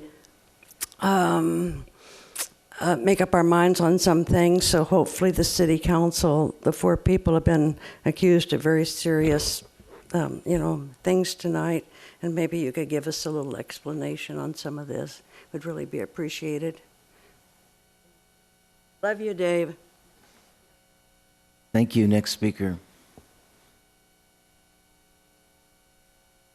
I'm not as eloquent as the other speakers, but I've been a resident of Newport Beach for 38 years. I live on Balboa Island.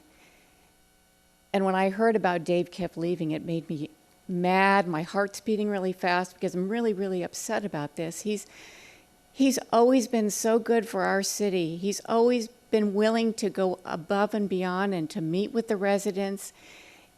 He's written a newsletter that tells us what's going on in our city. And you've listened to all these people that he's met with, and each one of them, he's touched by his excellence in what he does and his integrity. And it just makes me I've never been to a city council meeting, but I knew I couldn't miss this one because I'm really, really upset, and I don't want him to leave. I want him to stay because he's done so many wonderful things for this city. And we have so many complex issues in this city that affect so many different people.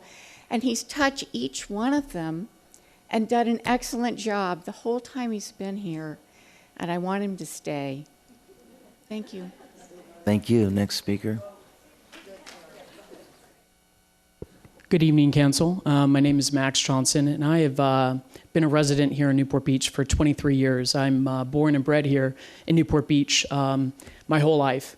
And I just have to say I've been to numerous council meetings for almost 2 years, almost every single council meeting, being involved in my community, really caring about the city that I grew up in. I have to say, in all the city council meetings that I've attended, I have not once come up here and spoken on many things that I am interested in speaking on or things that I have a say in, especially in my community of Balboa Peninsula Point.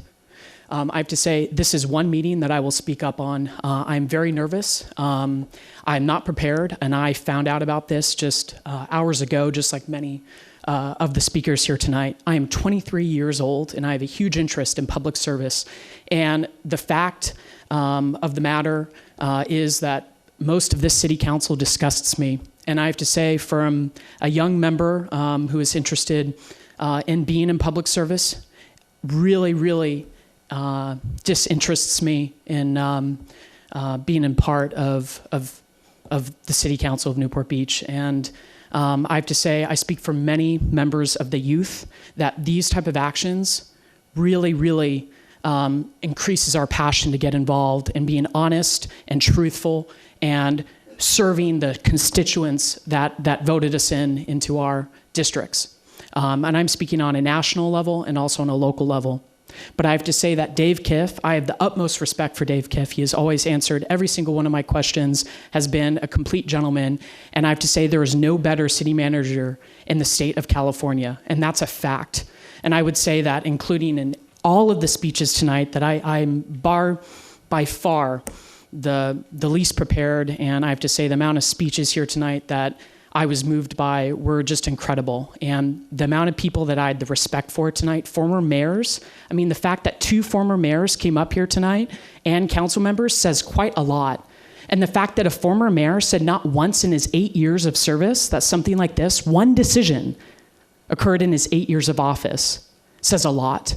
And I have to say to the young council members, O'Neill and Muldoon, I think your kids down the road will look at this and they'll have to decide for themselves, were their parents ethical and honest representatives of their communities that they've lived in for less than 5 years? So I'm born and bred here 23 years, and I care a lot about my community. And when I grew up, we didn't have politicians and city council members react or act and make decisions this way in our communities. So your decision tonight only increases my passion for public service and makes me look up to city manager currently that we still have at this moment tonight, Dave Kiff. He is the most amazing city manager that we never have, and I look up to. And so tonight, looking at the council tonight, there were men that I had respect for, and I don't anymore. Thank you.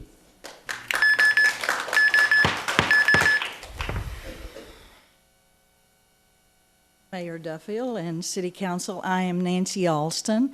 I'm an activist in the community because I'm a founder of Airfare and a board member of SPAWN. And I really wasn't going to speak tonight, even though I heard about this last Tuesday.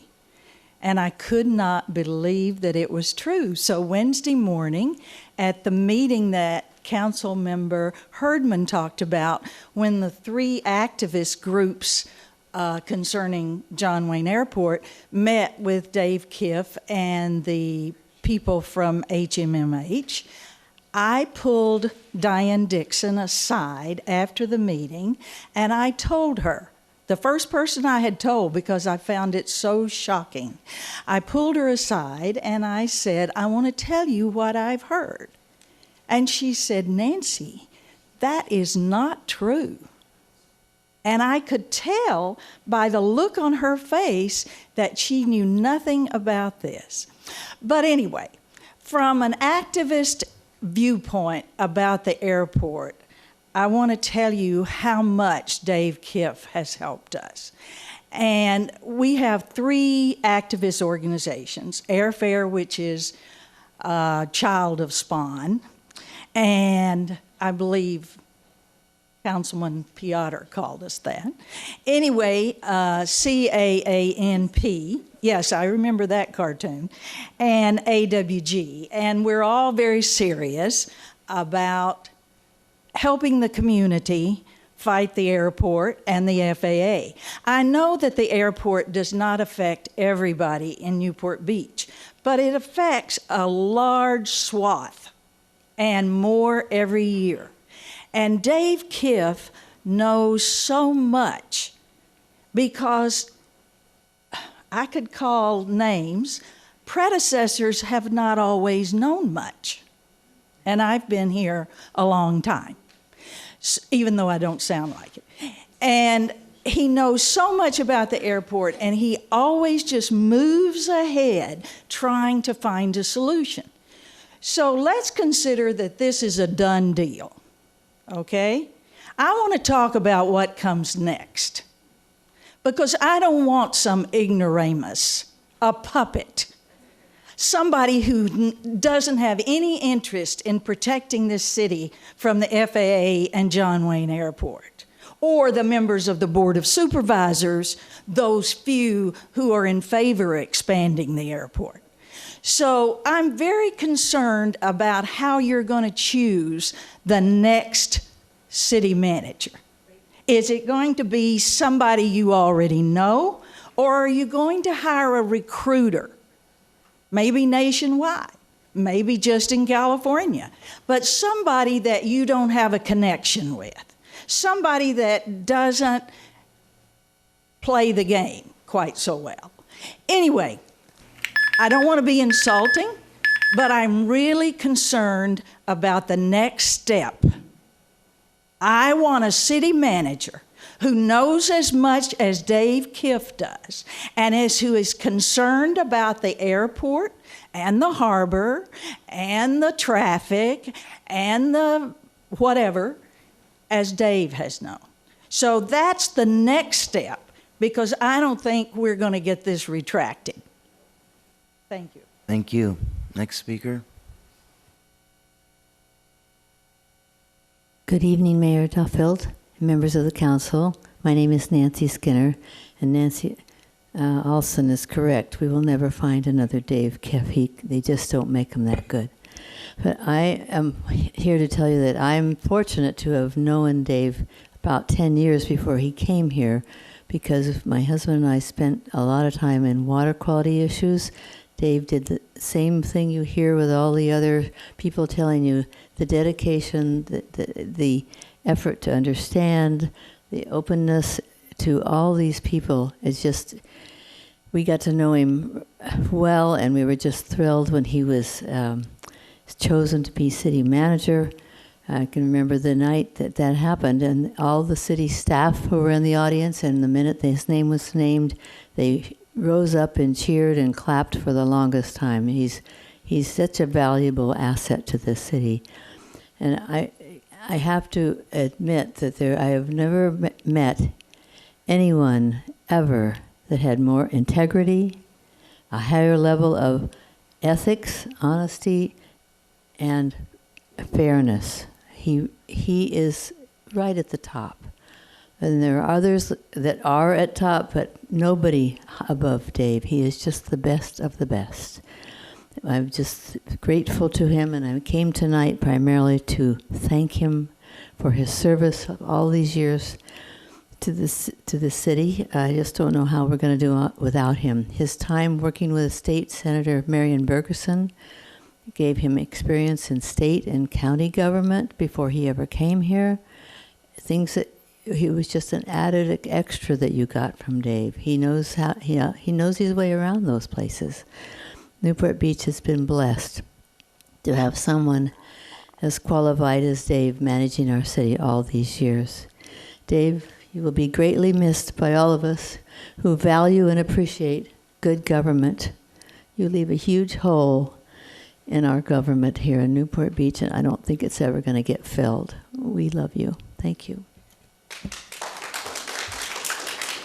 Thank you, Nancy. Next speaker, please. David Tanner. Obviously, this is a very emotional issue. A lot of things have been said. I would request that the City Council, upon closing the public hearing, provide an explanation, as prior speakers have, as to why this decision is being made. I'd like them simply to answer whether there is a reason that Mr. Kiff has to go, or if this is in fact a decision made by Mr. Kiff. And I would like the City Council to extend an opportunity for Mr. Kiff, if he so chooses, to make a statement to the community as to why he is choosing to do this. Thank you. Thank you. Good evening. My name is Ruth Kobayashi, and I normally am at school board meetings on these evenings. So, boy, did I pick a doozy to miss that and come here. I just came to remind you that at Corona Del Mar High School, where I'm a very active, engaged parent, soon to be an empty nester with my senior graduating, that, as you know, we've had a rough year at our high school.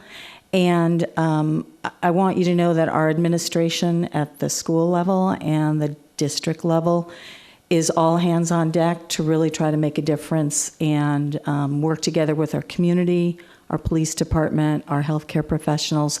And I wanted to thank you for attending the grand opening of the Learning Resource Center. And I wanted to encourage you to get even more engaged with our high school. That's something that I've talked to our PTA board about and our communications person on the PTA board, and I know they're going to be reaching out to you. And I think it takes everybody to really have a healthy high school, and the more we can get you involved, I think our kids really benefit from them. And P.S., one of the best things that Dave Kiff has ever done for our city is appointing John Lewis to be our police chief. And double P.S., you're the best, Dave. Thank you. Thank you. Are there any other speakers?